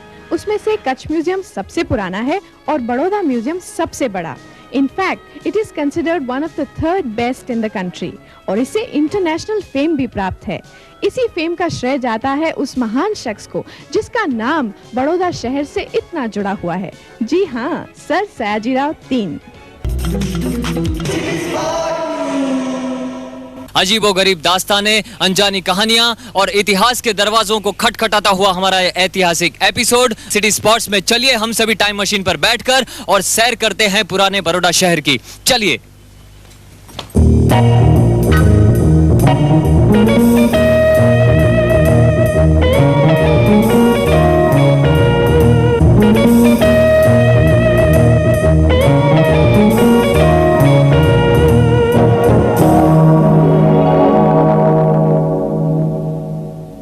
क्या आप सभी ये जानते हैं कि हमारा वडोदरा शहर कम से कम 3 से 4 बस्तियों के समन्वय से बना हुआ है और इतना सारा फैल गया।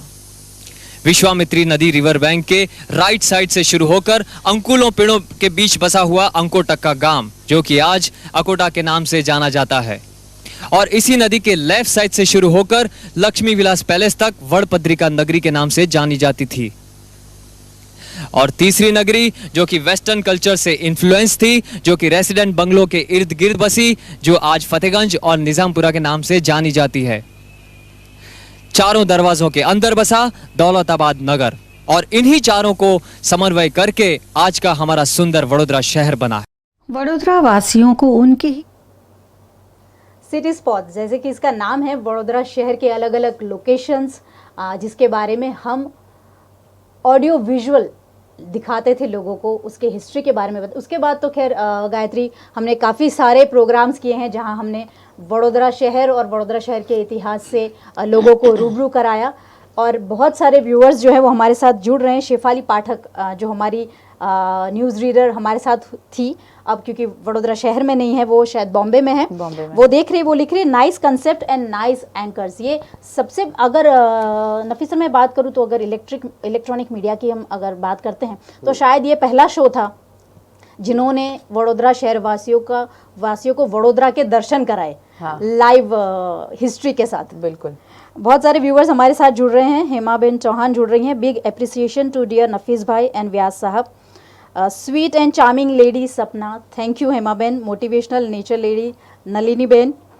अरविंद प्रजापति जी लिख रहे हैं, पंकज कुमार आज भी काफ़ी अच्छा गाते हैं, ONGC ग्राउंड में उनको हमने सुना था। हेमा जी ये भी लिख रही है, big salute to all VNM team. Pankaj भी हमारे साथ जुड़े हैं, उन्होंने लिखा है ब्लेसिंग्स।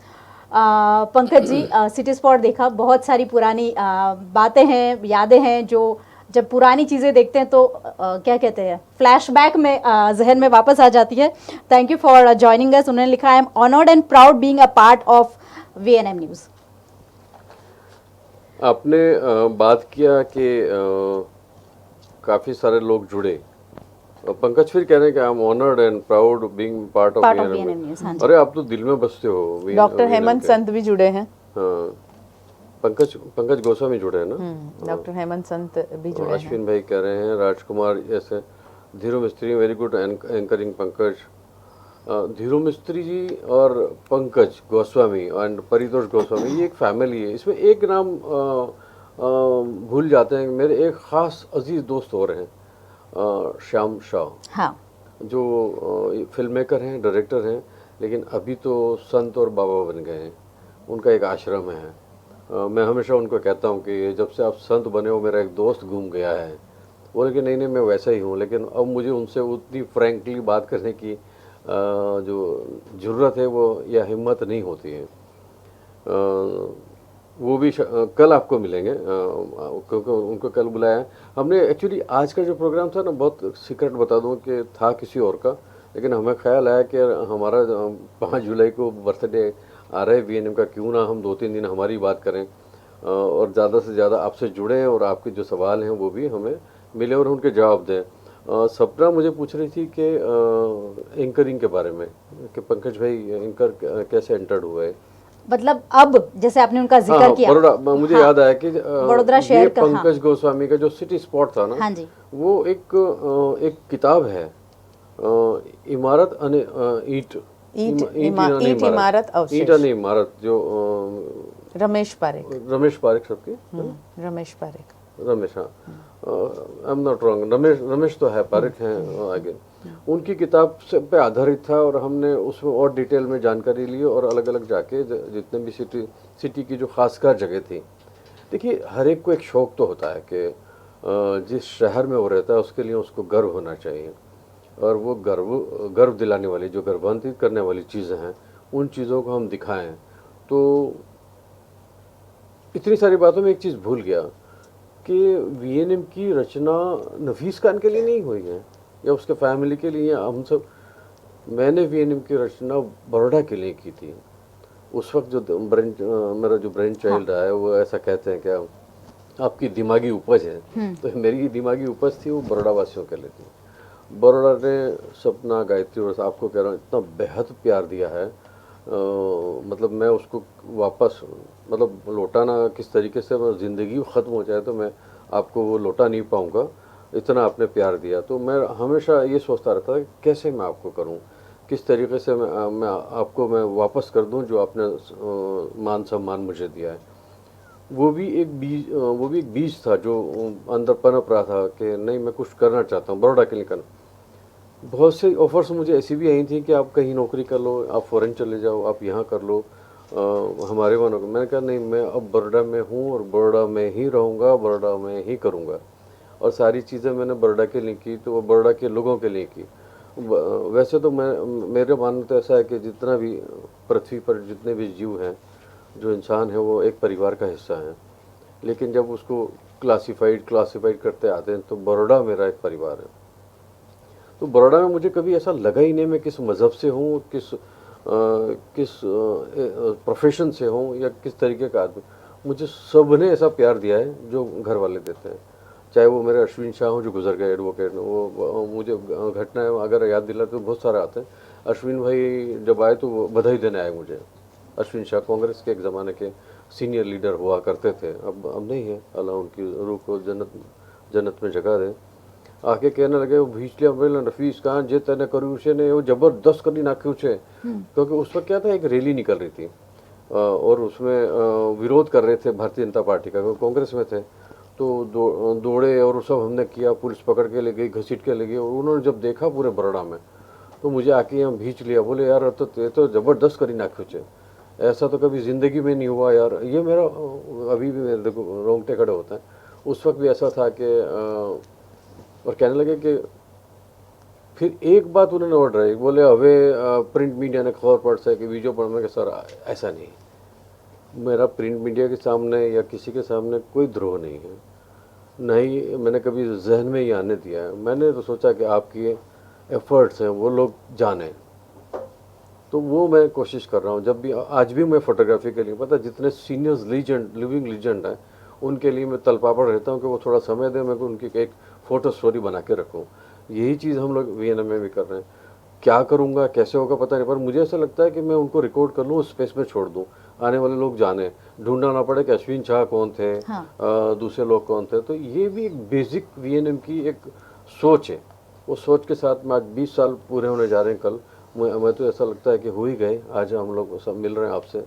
तो ये 20 साल में ये सफ़र बहुत यादगार रहा। अब इतनी सारी बातें बोलता हूँ तो थोड़ी सी मिस हो जाती हैं, आप मुझे पॉइंट दोगे तो मैं उसे बोल पाऊँगा। तो बेसिक आइडिया ये था कि बड़ौदा को हमने सिटी स्पॉट के माध्यम से बताया। फिर हमारे वहाँ एक बहुत ही टैलेंटेड महिला जुड़ी, दीपिका चावला करके, उन्होंने वीएनएम को अलग से फॉर्मेट में डालने की बेहद सफल और अच्छी कोशिश की। हम लोग उस वक्त हाई बैंड पे और बीटा पे काम करते थे, और वो बीटा। और अच्छी बात ये थी दीपिका की कि वो मुंबई में जी न्यूज में काम करके आई थी। आई थिंक ऐसा ही था। न्यूज में एक एडवर्टाइजमेंट की कंपनी है, वो बहुत मशहूर, नाम याद नहीं है, लेकिन हाँ वो बहुत टैलेंटेड लड़की। She is very good script writer, she is very good anchor and मतलब सब कुछ। मैं यहाँ जो सिखा रहा था ना, मैं उससे फिर सीख रहा था। मेरा एक तरीका है कि मैं सिर्फ सिखाने में नहीं मानता, मुझे तो आज भी कोई एक लाइन बोलता है तो मैं आज भी सीख रहा हूँ। ये मेरी मास कम्युनिकेशन से जो लड़कियाँ जुड़ी हैं, इनको हम लोग सिखाने में ज़रा तेज़ बोल जाते हैं, लेकिन बहुत सी चीज़ें ये भी मुझे सिखाती हैं। मैं भी इनसे कहता हूँ कि देखो यार, अंग्रेज़ी में कैप्शन आप लिख कर लाओ, ये मैं नहीं जानता। और वो फिर निकिता और ये सब दूसरी जो जुड़ी हैं वो लिख के आती हैं, और मैं कहा मैं जिम्मेदार नहीं हूँ इस लाइन का, तुम जिम्मेदार इस लाइन के। तो ऐसी चीज़ें हैं। सीखने सिखाने का दौर तो अभी भी चल रहा है, और मैं आज भी सीख रहा हूँ और सीखता रहूँ, सेहतमंद रहूँ, आपकी जितनी ज़्यादा सेवा हो उतनी करता रहूँ, ऐसी आप मुझे दुआ में याद रखें। किरीट भाई परीख हमसे जुड़े हैं, नरसिंहजी पोल की बात कर रहे हैं और कह रहे हैं कि नरसिंहजी पोल મંદિરો દીપમાળા તથા પોળની ગઈકાલ અને આજની આપની મુલાકાત તાજી થઈ ગઈ। એ વખતે આપણે જે પણ એપિસોડ્સ બનાવ્યા હતા એ એમને યાદ આવી ગયા છે। सपना अब आगे बढ़ेंगे, क्या कहेंगे? सीखने की बात की सर ने, तो लर्निंग का जहाँ तक सवाल है, लाइफ लॉन्ग प्रोसेस है। आज भी हम सीख रहे हैं और अच्छी बातें जहाँ से भी मिले, जिनसे भी सीखने को मिले, हमें सीखनी चाहिए, क्योंकि वो हमें और बेहतर इंसान बनाती है। और अगर हमारे प्रोग्राम्स की भी बात करें तो हम उसे बहुत बेहतर तरीके से, क्योंकि हर एक का गायत्री नज़रिया अलग होता है, तो मैं समझती हूँ कि अगर हम सभी के नज़रियों को साथ लेके चलें तो एक बेहतर चीज़ व्यूअर्स के लिए परोसी जा सकती हैं, जो सबकी इच्छाओं या भावनाओं को हम साथ में जोड़ सके। और आप और हम आप और हम का जो हमने ये भी देखा, हमने सिटी स्पॉट की बात की, पंकज की बात की, दीपिका की बात की, तो तब आप और हम ही गायत्री एक सेगमेंट हुआ करता था, वो समाज के ही मुद्दों को लेकर होता था, पर उसे थोड़े अलग तरीके से या नाटकीय तरीके से जिसे कहते हैं प्रेजेंट किया जाता था। आइए उसकी झलक देखते हैं।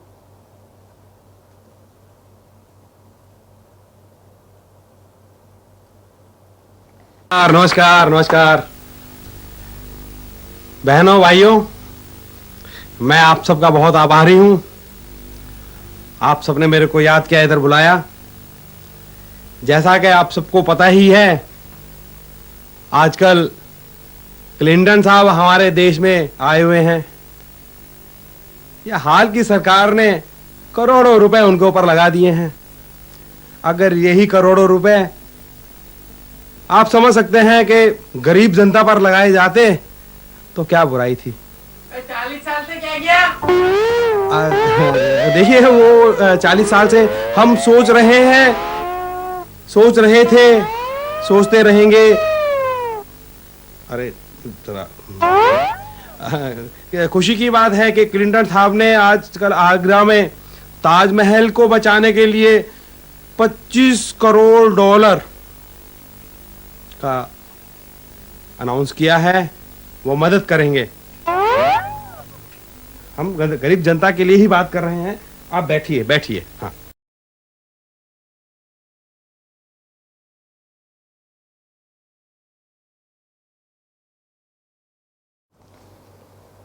तो ये देखा ना आपने, इतना ज़बरदस्त कॉमेडी था। मैं दोनों का परिचय करवाऊंगा कि एक तो इसमें जो है अजीत सिंह वालिया, हमारे वीएनएम परिवार के काफ़ी अच्छे दोस्त रहे हैं, अभी भी हैं। अभी थोड़ा सा कम हो गया है उनका, लेकिन ये मेरे जब से वीएनएम शुरू हुआ तब से आने लगे, कहने लगे साहब ऐसा मुझे भी लेके कोई कार्यक्रम कर रहा हूँ। उस वक्त जसपाल भट्टी बहुत चला करते थे, जसपाल भट्टी के जोक्स और उनकी बातें बहुत चलती हैं। तो सर मैं भी कर सकता हूँ जसपाल भट्टी की तरह। मैं कह रहा आप कॉमेडी कैसे करेंगे? मैं तो बोले कॉमेडी करता हूँ। तो मैंने कहा चलो करके बताएं। तो उन्होंने फिर 2-4 चीज़ें। और एक बात तो है कि अजीत सिंह वालिया वीएनएम के ऑफिस में जैसे एंटर्ड होते तो हंसी के फव्वारे लगते। एंड मैं बहुत सम्मान से कहना चाहूँगा कि वो थे उम्र में बड़े, लेकिन हमेशा मेरे छोटे भाई की तरह बिहेव करते। मैंने उनको कुछ भी कहा सिखाते वक्त में, शूटिंग करते वक्त, कभी रिएक्ट नहीं किया उन्होंने। बोले नहीं आप सिखाओ मुझे। और इतने सारे एपिसोड दिए हमने, दर्शकों को बहुत हंसाया। क्योंकि दूसरा एक सबसे बड़ी बात बताऊँ, ये जो कारमा था वो प्रोफेशनल लोगों का उस टाइप का नहीं था कि मैं इतने रुपए लूँगा, मैं इतने लूँगा। मेरे पास पैसे नहीं थे, फिर भी सब देना था। इतना बड़ा इन्वेस्टमेंट किया था और काफ़ी सालों तक परेशानी रही, आज भी है। मैं जितना इन्वेस्टमेंट किया था वो रिटर्न ला ही नहीं पाया। एंड तो मैं प्रोफेशनल लोगों को हायर कैसे करूं? तो मुझे तो आप जैसे लोग मिलते हैं क्या, जैसे आपको तनख्वाह मिली ना मिली लेकिन जुड़े रहे। दो प्रकार के लोग चाहिए था मुझे, जिनको स्क्रीन पर आना है और इस शिद्दत से आना है कि उनको कुछ मिले या ना मिले लेकिन स्क्रीन पर लाए। तो वो कॉम्पनसेट करते थे कि सर आप इतना सारा हाईलाइट्स करते हैं तो वो हमारे लिए सैलरी समान है या हम मेहनताना समान है। हम एक्टिंग करेंगे, आप स्क्रीन पर दिखाओ। कितनी अच्छी बात है। ये कॉम्बिनेशन के साथ में वीएनएम यहाँ तक आया था। अजीत सिंह वालिया उनमें से एक थे। और उनके जो पीछे आपने देखा ना, वो हमारे मुकेश शर्मा हैं। जब भी इलेक्ट्रॉनिक मीडिया में आते हैं तो एक कीड़ा कुलबुलाता है फिल्म का, एक्टिंग का, और वही चीज़ तो मैं यहाँ तक लेकर आती है। कैमरे के सामने काम करने का जो कीड़ा और वो जो जिद है, वो या लगन है ना, वही आपको लेकर आता है।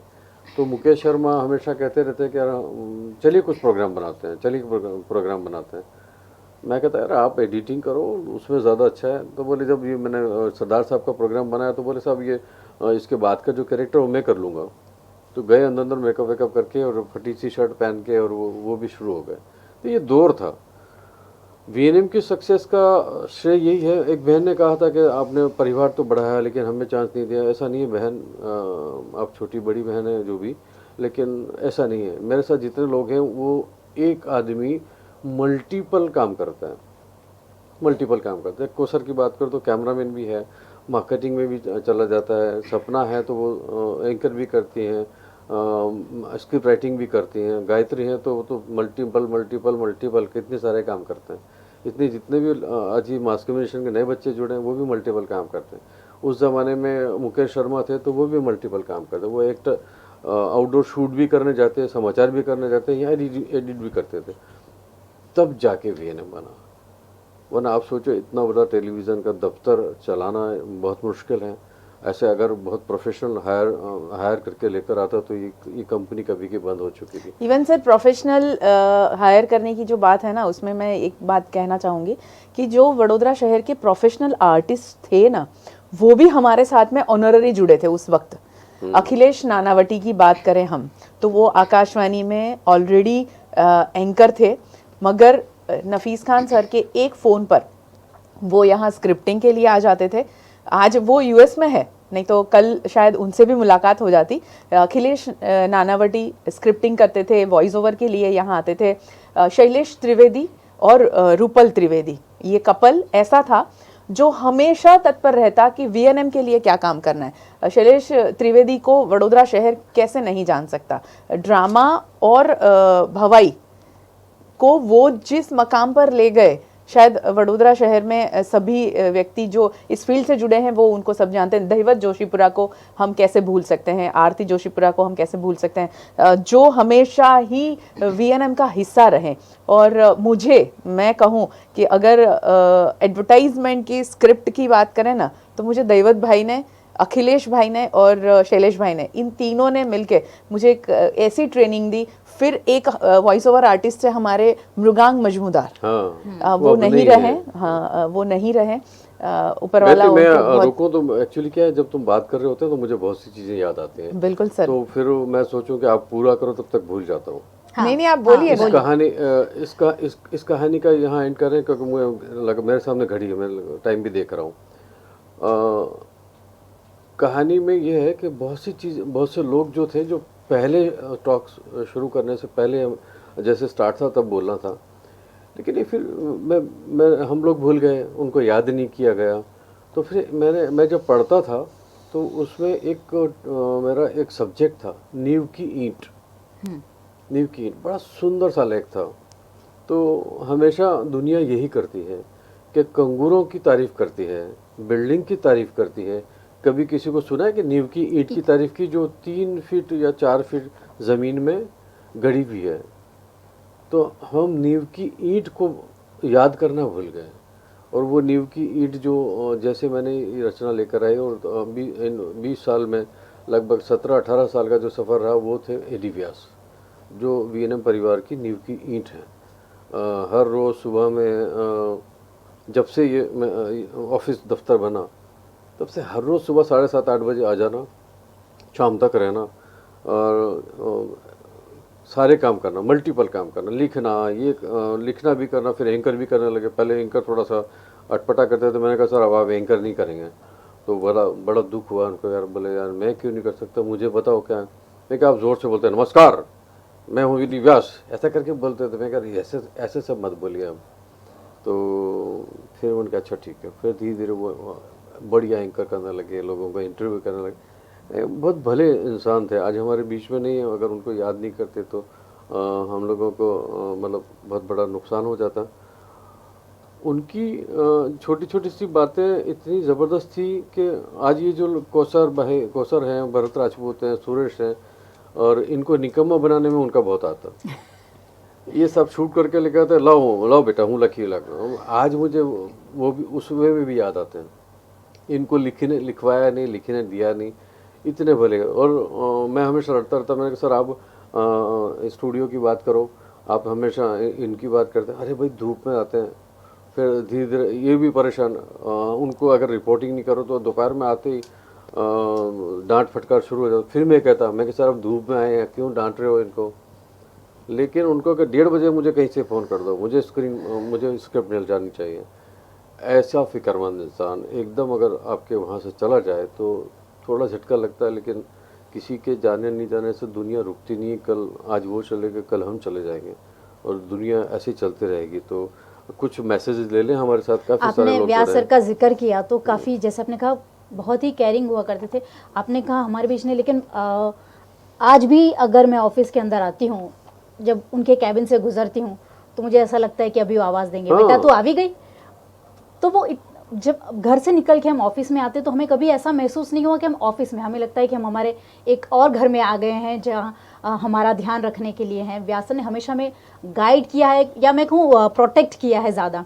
तो आज भी मैं समझती हूँ कि उनकी कैबिन में उनकी रूह आज भी है, जो हमें आते जाते, हमें काम करते हुए आज भी देख रही हैं। एक बात तो है कि शरीर पर हमारा कोई जोर नहीं है, शरीर को हम लोग पकड़ के नहीं रख सकते।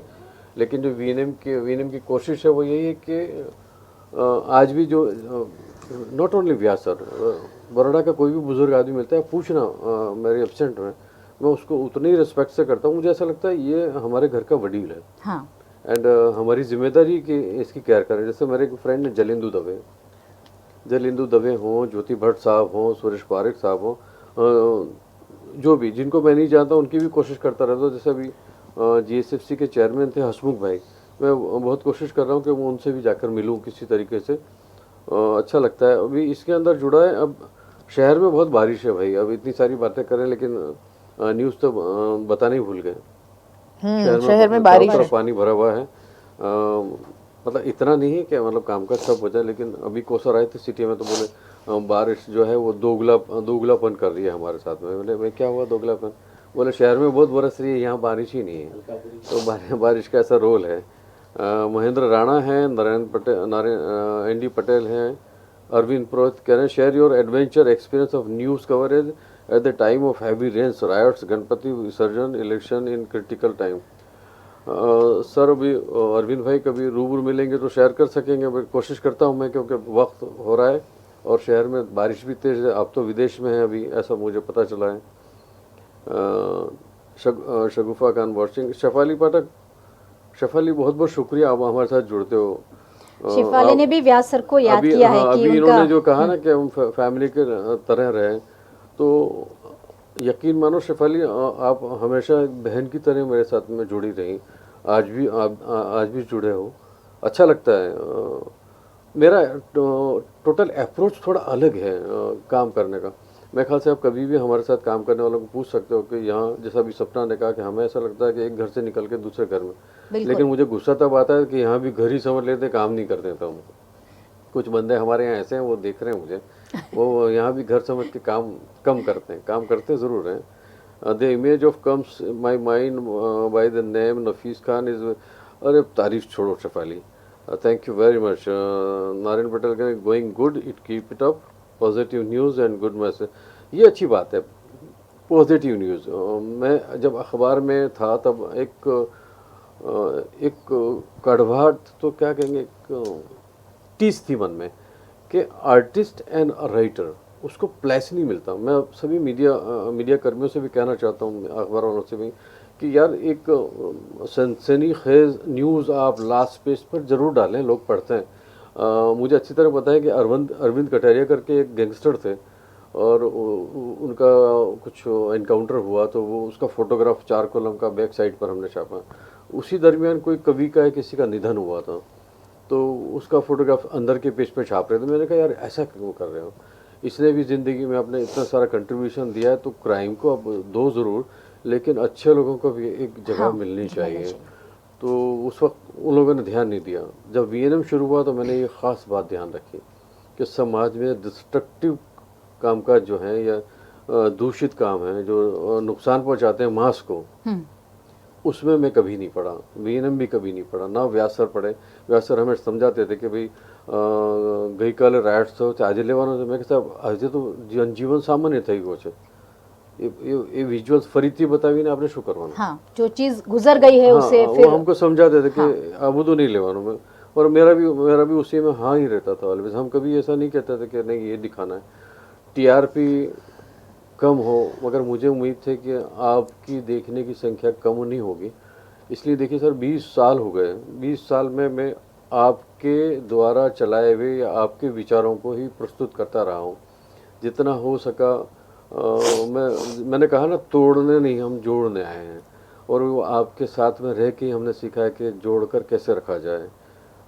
शार्दुल गज्जर हैं, हैप्पी बर्थडे वीएनएम, अजीज़ हैं, रविंदर सिंह गोत्रा हैं, ये एक अजीब से वकील हैं, मेरे अच्छे मित्र हैं। अजीब से इसलिए कह रहा हूँ कि मैंने जब भी धोत्रा साहब आपको मिला, आप कुछ ना कुछ विरोध में डूबे रहते हैं, वकालत कम करते हैं, नेतागिरी ज़्यादा करते हैं। मेरे अच्छे दोस्त हैं इसलिए मैं कह सकता हूँ। अजीज़ कैंप वाला हैं, हैप्पी बर्थडे।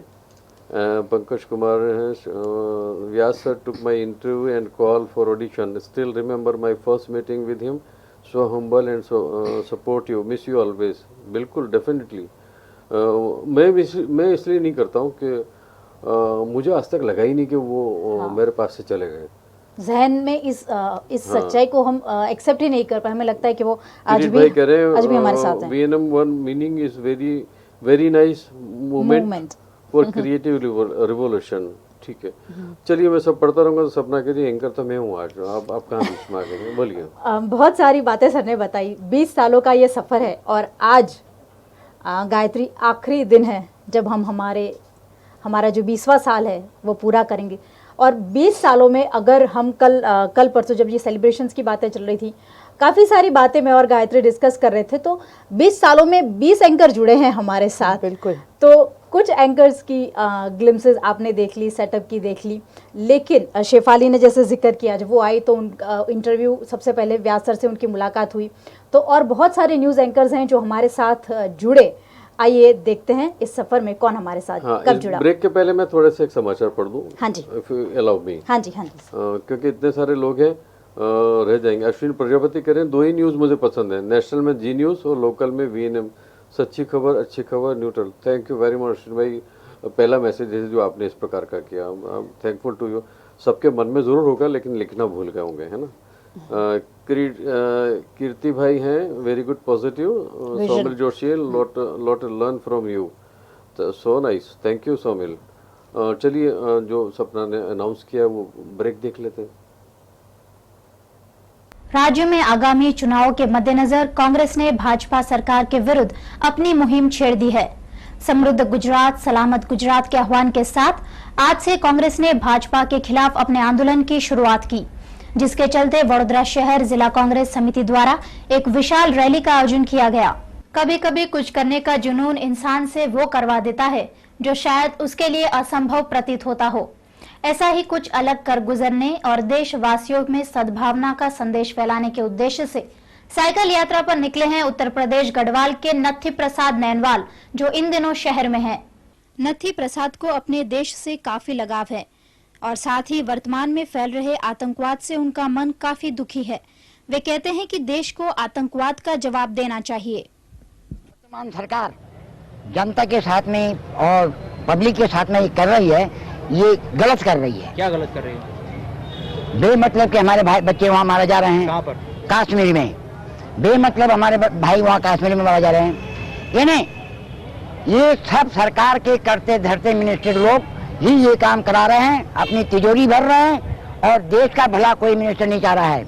नमस्कार, आप देख रहे हैं वीएनएम न्यूज और मैं हूं गायत्री व्यास। कल मुख्यमंत्री नरेंद्र मोदी द्वारा राज्य विधानसभा का विसर्जन कर दिया गया। उनके इस निर्णय का जहां पार्टी ने स्वागत किया है, वहीं कांग्रेस ने भी इस निर्णय को राज्य सरकार की असफलता का करार देते हुए आगामी चुनाव के लिए कमर कस ली है। आज शहर कांग्रेस प्रमुख भिखाभाई रबारी और दलसुख भाई प्रजापति ने बताया कि विधानसभा भंग करके मोदी सरकार राज्य में जल्द से जल्द चुनाव लाना चाहती है। आज उस हादसे की पहली बरसी है जिसने आतंकवाद का खौफनाक एहसास करवाकर पूरी दुनिया को हिला कर रख दिया था। पिछले वर्ष आज ही के दिन विश्व की महाशक्ति कहे जाने वाले राष्ट्र अमेरिका के न्यूयॉर्क शहर पर आतंकवादियों का कहर बरसा था। अमेरिका पर हुए आतंकवादी हमले को आज पूरा 1 वर्ष बीत चुका है। 11 सितंबर 2001 मंगलवार का ही दिन था जब सुबह 8:42 पर न्यूयॉर्क शहर में स्थित विश्व व्यापार के केंद्र WTC टावर यानी वर्ल्ड ट्रेड सेंटर पर आतंकवादियों ने ऐतिहासिक हवाई हमले को अंजाम दिया। कड़ी सुरक्षा व्यवस्था के बीच आज बड़ौदा क्रिकेट एसोसिएशन के चुनाव संपन्न हुए। अपने 60 वर्ष के इतिहास में आज पहली बार BCA के चुनाव में रसाकसी का जंग देखने को मिला। इस बार बड़ौदा क्रिकेट एसोसिएशन के चुनाव में लोगों की दिलचस्पी देखने लायक थी। इसका अंदाजा तो मतदाताओं की संख्या देखकर ही लगाया जा सकता था। आइए अब देखें आपके चहित प्रोग्राम बोले डोले डांस कंपटीशन का अगला एपिसोड।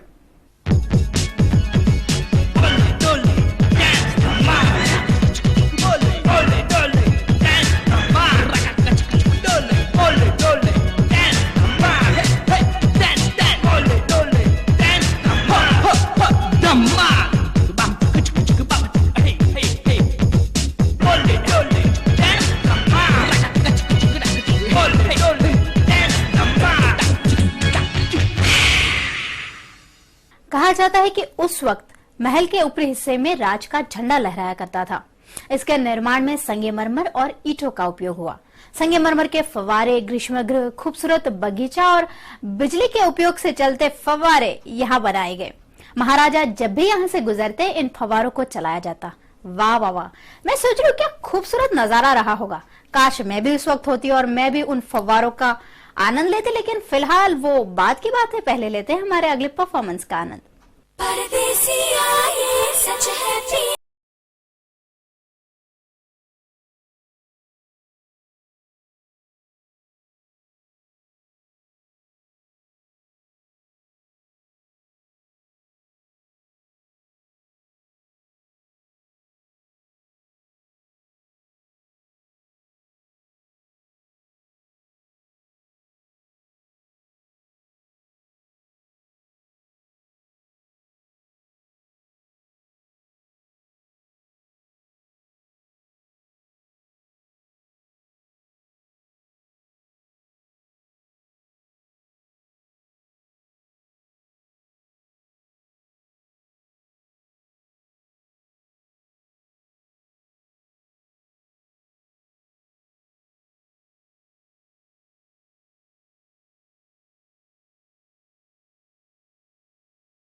पुराने न्यूज़, पुरानी न्यूज़ रीडर और पुराने न्यूज़ में जो आज माहौल है वही माहौल था। आज से कई साल पहले की जो आपने न्यूज़ देखी उसमें आतंकवाद के ख़िलाफ़ कोई आवाज़ उठाने निकला है। WBC पे जो एक आतंकवादी हमला जो हुआ था, वर्ल्ड ट्रेड सेंटर पे आतंकवादी हमला हुआ था, उसकी न्यूज़ आपने देखी। और एक खास बात जो देखी ना इस एक छोटे से ग्लिम्स में, वो ये थी कि वडोदरा शहर के इतने छोटे छोटे बच्चों को डांस करते हुए आपने जो देखा, छोटे बच्चों से लेकर बड़े भी उसमें आते थे, बोले डोले डांस, धमाल धमाल मचाते थे सारे बच्चे। और ये BDD जो हमारा डांस कंपटीशन था ना, इसका जो म्यूज़िक आपने सुना मोन्टाज में, एक बहुत ही सुंदर म्यूज़िक जो देवदत्त डाकोर करके वहाँ पर ये म्यूज़िक डिज़ाइन हुआ था, वहाँ ये बनाया गया था। चिराग ने इसे गाया था, ये कैसे हम भूल सकते हैं। और ये जो बोले डोले डांस कंपटीशन का हमारा कॉन्सेप्ट था, वो ये था, सर ने जैसे कहा ना कि वडोदरा शहर के आर्टिस्ट को एक प्लेटफॉर्म देने के लिए VNM की रचना हुई थी, क्योंकि उनके मन में थोड़ा ऐसा था कि अखबार में उनको जगह नहीं मिलती है, तो क्यों ना हम इलेक्ट्रॉनिक माध्यम में उनको जगह दे। तो ये बच्चों से, इतने छोटे छोटे 5 साल का एक बच्चा जब बड़े से स्टेज पे छा जाता है ना, वो देखने का बड़ा मज़ा आता था। तो ये BDD इतना छाया कि 99 में इसकी शुरुआत हुई, 2011 तक ये कंपटीशन हर साल अगस्त में हम करते रहे। गायत्री, जैसे अभी अगर हम दूसरे चैनल्स देखते हैं टीवी पे, वडोदरा शहर में लोगों को इतना क्रेज था कि VNM ने हमें ये प्लेटफॉर्म दिया है जहां हम हमारे जो टैलेंट है उसे हम परफॉर्म कर सके, शहरवासियों को दिखा सके। जो प्लेटफॉर्म देने का जरिया था वो VNM था। और जब हम एंट्रीज की बात करते थे तो इतनी सारी एंट्रीज आती थी। और अगर आपने पुराने हमारे बोले डोले के अगर एपिसोड्स देखे हैं तो हमारा जो शहर कला नगरी है ना, तो कला कूट कूट के हमारे शहर में सबके अंदर है। और बोले डोले में आपने जरूर देखा होगा ये। और बोले डोले की बात निकली तो मैं कह दूं कि अभी पिछले महीने ही एक बात हुई, वो ये थी कि स्तुति 5 साल की स्तुति बोले डोले डांस कंपटीशन में परफॉर्म करने आई थी। वो फर्स्ट विनर रही थी उस वक्त पे, उसकी एज कैटेगरी में। और अभी पिछले महीने उसका आरंगेट्रल हुआ। तो आरती शाह उनकी मम्मा यहाँ इनविटेशन देने आई और उन्होंने कहा एक छोटी सी स्तुति को जो देखा था, आज वो बहुत अच्छा डांस करने लगी है, उसका आरंगेट्रल है, तो प्लीज आप आइए। तो तब मुझे लगा कि हाँ, इतना लंबा समय हो गया, गुजर गया है कंपटीशन को लेकर।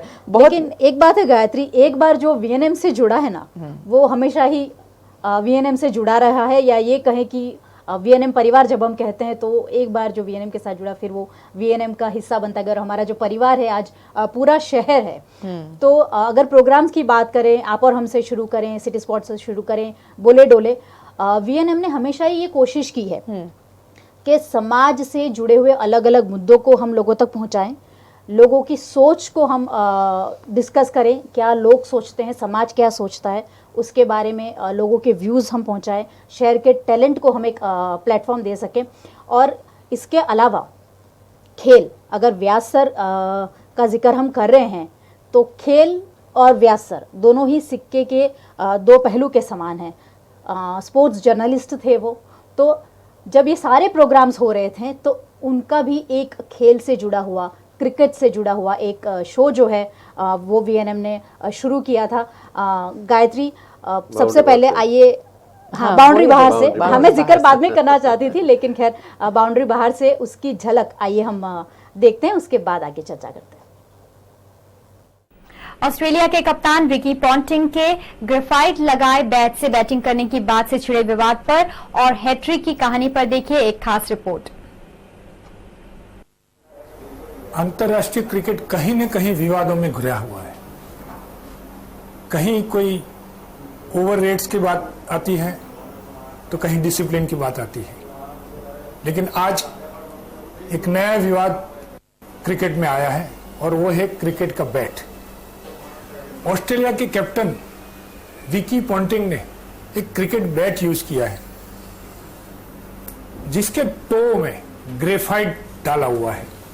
अब ये क्रिकेट बैट जो ग्रेफाइट वाला होता है वो MCC ने तो मान्य किया ही है, फिर भी ऐसा कहा जाता है कि जब यॉर्कर बॉल से खेलने के लिए बैट्समैन अपना बल्ला लगाता है तब उसको ये ग्रेफाइट बेड से फायदा रहता है और बेड टूट जाने की शक्यता कम हो जाती है।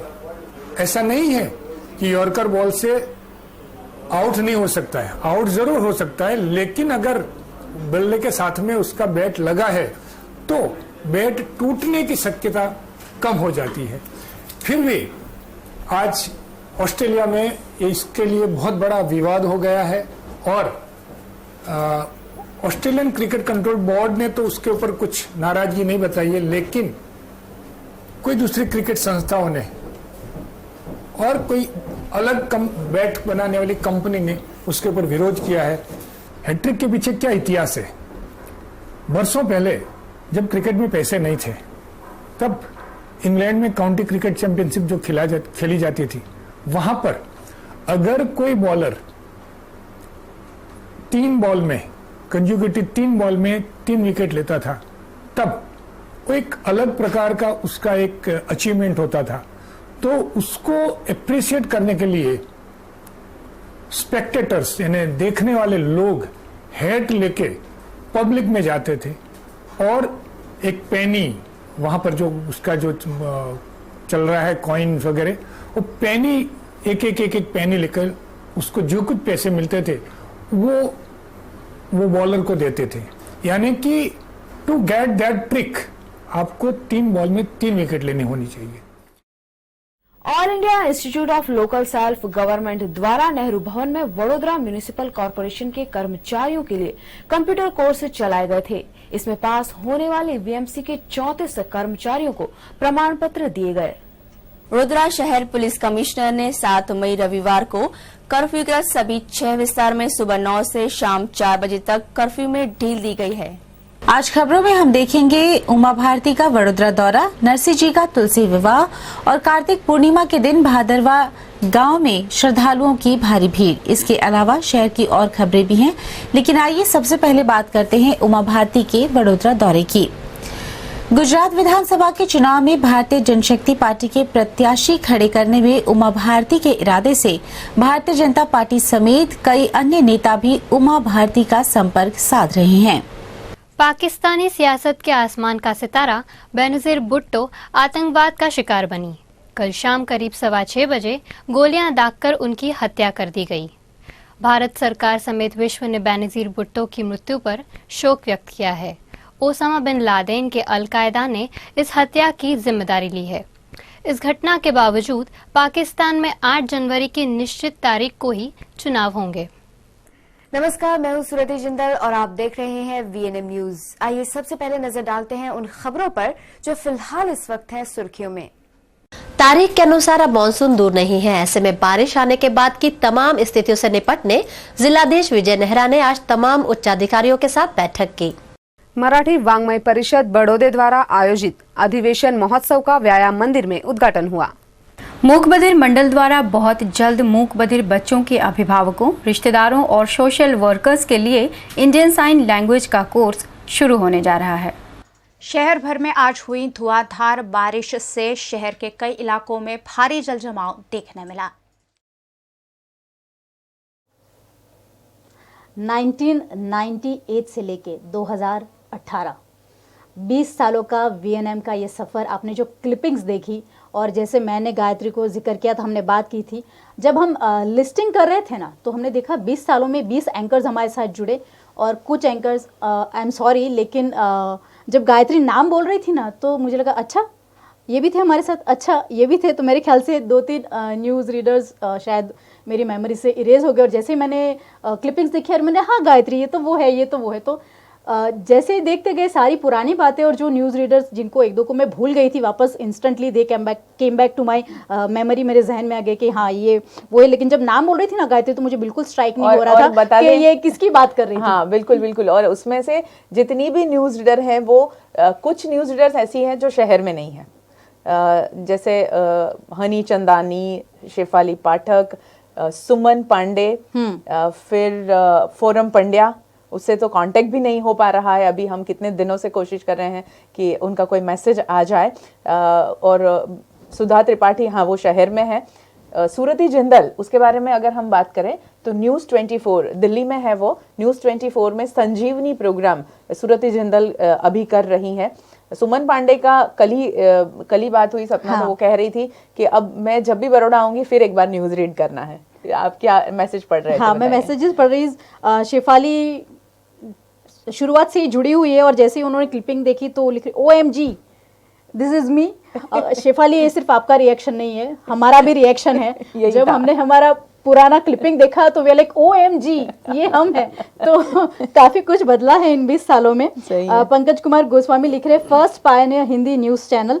पंकज ने VNM का एक नया क्या कहते हैं मॉडिफाई करके अर्थघटन किया है। सर की उर्दू बहुत अच्छी है, तो जहां हम रुक जाते हैं वहाँ ही इज ऑलवेज देयर। उन्होंने लिखा है V for vision, N for non biased and M for media. और इन्हीं से जुड़ता हुआ कीर्ति भाई परीख ने जो मैसेज लिखा है वो मैं समझती हूँ इसे काफ़ी मेल खाता है, कनेक्टिविटी है दोनों में। शुरुआत में मसालेदार समाचार जोता घણા VNM में कई मजा नहीं आवती એવું કહેતા, પણ એડી વ્યાસજીની મક્કમતા અને આપ સૌની નિષ્ઠાએ આજે સૌના હૃદય જીતી લીધા છે। और ये जो पंकज जी का जो टैग था विजन नॉन बायस्ड मीडिया, ये इसीलिए था कि हमें सिर्फ खबरें नहीं देनी थी, हमें समाज में सकारात्मकता भी लानी थी। काफी सारे चेंजेस भी हम इस माध्यम के जरिए शहर में और समाज में लाना चाहते थे। बिपिन पटेल ने व्यास सर के लिखा है love you Vyas sir. Pankaj Goswami respect Vyas ji लिख रहे हैं। और सोनल शेफाली की तरह चौंक गई हैं, ओ वाओ इट्स ऑसम। बिल्कुल ऑसम, बहुत बहुत अच्छा लगा। जब कल ये 2 दिन से हम लोग ये पुराने 2-3 दिन से यानी पिछले 1 हफ्ते से ये तैयारियां जब चल रही थी, पुराने जितने भी न्यूज क्लिपिंग्स हम देख रहे थे ना, अपने आप को देखकर हम खुद ही चौंक रहे थे कि मेरे ख्याल से कल रात को 1:30-2 बजे तक हम स्टूडियो में थे। हाँ, काम किया। ये सब सॉर्टिंग वगैरह सब कर रहे थे, पर नींद किसी के भी आंख में नहीं थी। आज भले फेस पे थोड़ा सा दिख रहा है, हाँ, बट कल बहुत सारी बातें, कल 2 बजे तक ऐसा था कि भाई नया सवेरा है, बहुत सारी बातें जहन में ताजा हो रही थी। बिल्कुल। सर क्या कहें? बस ये करें कि समय अब बार बार इशारा कर रहा है कि मगर आज हम कम बोले हैं। हाँ, आज आपने ज्यादा श्रेय इंफॉर्मेशन दिया है और बहुत अच्छा लगा। सारी पुरानी बातें याद दिला दी आपने। अरे भाई, मैं अपनी बात कर रहा था, मैं आज ज्यादा बोला क्योंकि बहुत कम चांसेस ऐसे हैं कि जो अपने बारे में, देखिए मैं बहुत लोगों का इंटरव्यू लेता हूँ, बड़े खुश होते हैं, तो मैं भी सोचता हूँ मेरा भी तो कोई इंटरव्यू ले। तो बहुत दिनों से भरी हुई बातें थी जो आज मैंने आपके पूछने या नहीं पूछने से पहले ही सब बता दी। अब कार्यक्रम को या इस प्रोग्राम को हम यहाँ विराम दें, उससे पहले मैं मेरे जो सीनियर्स हैं श्री एडी व्यास साहब को थोड़ा याद करके फिर हम विराम दे दें कार्यक्रम को। दर्शकों, हमने व्यास साहब के चले जाने के बाद वो हमेशा पास रहे, उसके लिए हमने एक अवार्ड अनाउंस किया है, एडी व्यास अवार्ड, जिसमें जो भी बरड़ा के सीनियर्स हैं और अपने अपने हुनर में माहिर हैं उनको हर वर्ष हम एडी व्यास अवार्ड के नाम से सम्मानित करेंगे। और मैं आपसे रजा लूँ या इजाज़त लूँ उससे पहले मेरे एक दोस्त हैं धीमंत पुरोहित, अहमदाबाद से। मतलब मैंने जब चैनल शुरू किया तो जी न्यूज़ के मैंने कहा श्रेणी देसाई ने मुझे दिल्ली का ऑफ़र दिया, मैं जी के लिए स्ट्रिंगरशिप करता रहा। उसके बाद में मुझे आज तक के लिए धीमंत भाई ने कहा कि आप आज तक के लिए काम करोगे? मैं कहता डेफिनेटली सर, मेरा तो ये ख्वाब है। धीमंत भाई से मैंने बहुत सारी चीज़ें सीखी हैं। और धीमंत पुरोहित जो हैं वो आज तक के ब्यूरो चीफ रहे हैं, अभी वो कॉलमिस्ट हैं, उनका पोर्टल भी चलाते हैं। और बहुत शुक्रिया धीमंत भाई, आप देखते हैं मेरा हौसला अफजाई होता है। और मैं सोच रहा हूँ कि मैं ऐसे शख्स के सामने एंकर कर रहा हूँ जिसने पूरी ज़िंदगी एंकर करके और अच्छी स्टोरीज़ करके बिता दी, तो बहुत अच्छा लगता है कि किसी एक्सपर्ट या मेंटर के आगे मैं ऐसी सब बातें करूं और वो देख भी रहा हो। बहुत पहले तो थोड़ा डर लगता है कि कहीं भूल चूक होगी तो शायद आप सोच रहे होंगे यार ये इस तरीके से नहीं होता, अब इस तरीके से नहीं होता। लेकिन धीमंत भाई, मैंने मेरी जो टेलीविज़न की भाषा है ना थोड़ा सा हटकर कर दी, जो मन में आता है। मेरे पास शब्दकोश बहुत छोटा सा है, मैं आपकी तरह बहुत ज़्यादा पढ़ता नहीं, मैं पढ़ नहीं पाता हूँ अगर होता है तो, क्योंकि मुझे बहुत सी चीज़ें देखनी होती हैं। तो छोटे शब्दकोश के साथ में जितना अपने आप को एक्सप्रेस कर सकता हूँ वो मैं कर रहा हूँ। और मैं समझता हूँ कि दिल से निकली आवाज़ दिल तक पहुँचे वो ज़्यादा बेहतर है। इससे अच्छा है कि मैं शब्दों की वर्णमाला बनाऊं और शब्दों में उलझा के रखूं। मैं मतलब उनका विरोधी नहीं हूँ, जो बहुत अच्छे ढंग से, अब देखिए मेरे एक दोस्त हैं राजेश बादल साहब, क्या बढ़िया भाषा है। मैं उनकी भाषा का यूँ कम से कम फैन हूँ, वटेवर जो भी कहा जाए, मैं उनका दीवाना हूँ। क्या बढ़िया लिखते हैं, अच्छी लेखन राइटिंग। उनके RSTV में मैंने शो देखे, दीवाना बना दें ऐसे शो हैं, ज़बरदस्त लिखते हैं और ऐसा लगता है कि सारा सीन हमारे सामने ही चल रहा हो। तो बहुत शुक्रिया आप हमारे लाइव में जुड़े, आप सबका बहुत शुक्रिया कि आपने हमारी बातों को आज सुना और सहन किया। इतनी सारी बातें तो मेरे ख्याल से ज़िंदगी में मैंने कभी नहीं बोली। लोग ऐसा कहते हैं कि मैं कम बोलता हूँ, मगर आज पता चल गया होगा कि मैं बहुत बोलता हूँ, मौका नहीं मिलता एक्चुअली। ये सब लोग बहुत ज़्यादा बोलते हैं और मैंने कोशिश की है कि मैं कम बोलूं और मेरे साथ काम करने वाले ज़्यादा बोलें।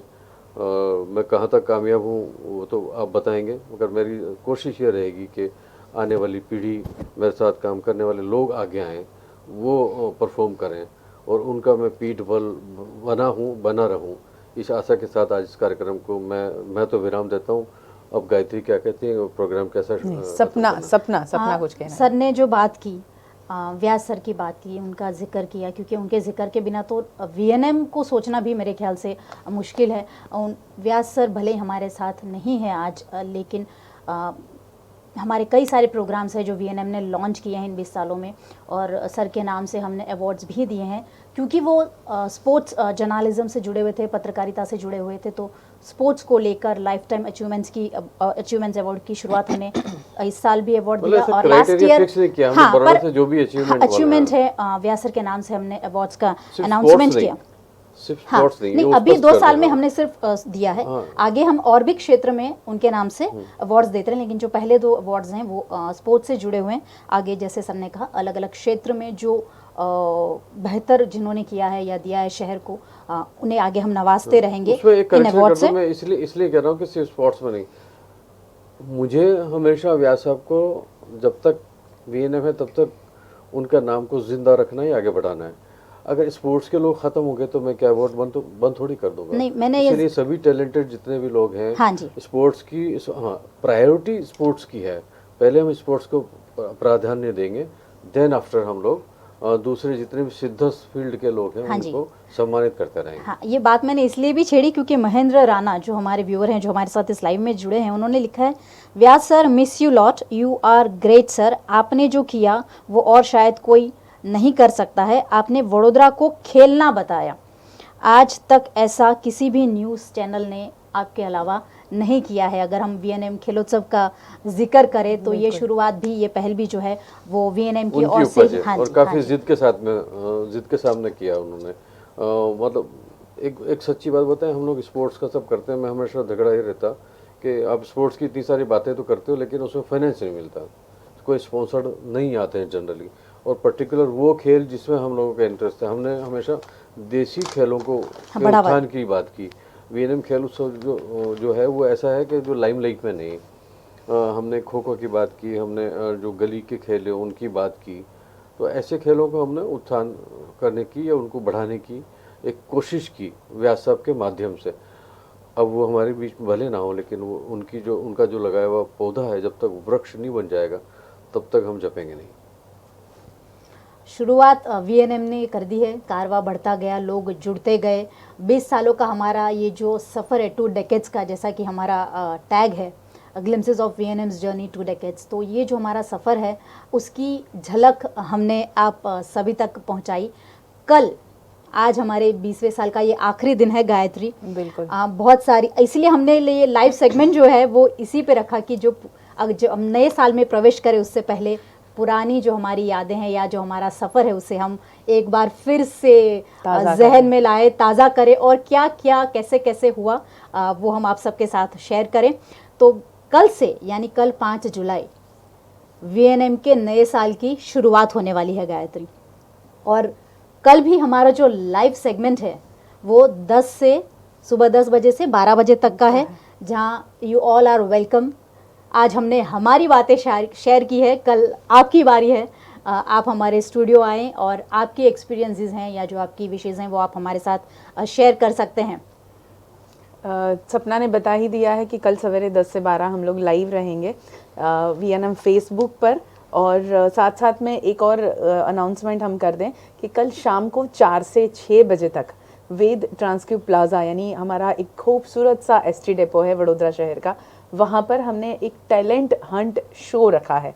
आप में जो भी टैलेंट है, और उम्र का कोई बात नहीं है, आप में जो भी टैलेंट है आप उसे दिखाने के लिए आ सकते हैं, क्योंकि वीएनएम बना ही इसीलिए है कि सभी को स्टेज दे।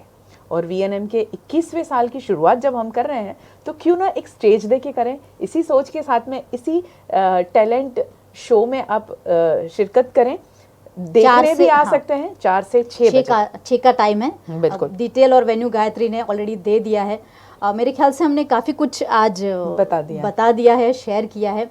तो कल की जो सुबह है, कल का जो सवेरा है, वो हम सभी के लिए नई रोशनी लेकर आएँ, इसी उम्मीद के साथ हमारी वीएनएम टीम को दीजिए इजाज़त। नमस्कार।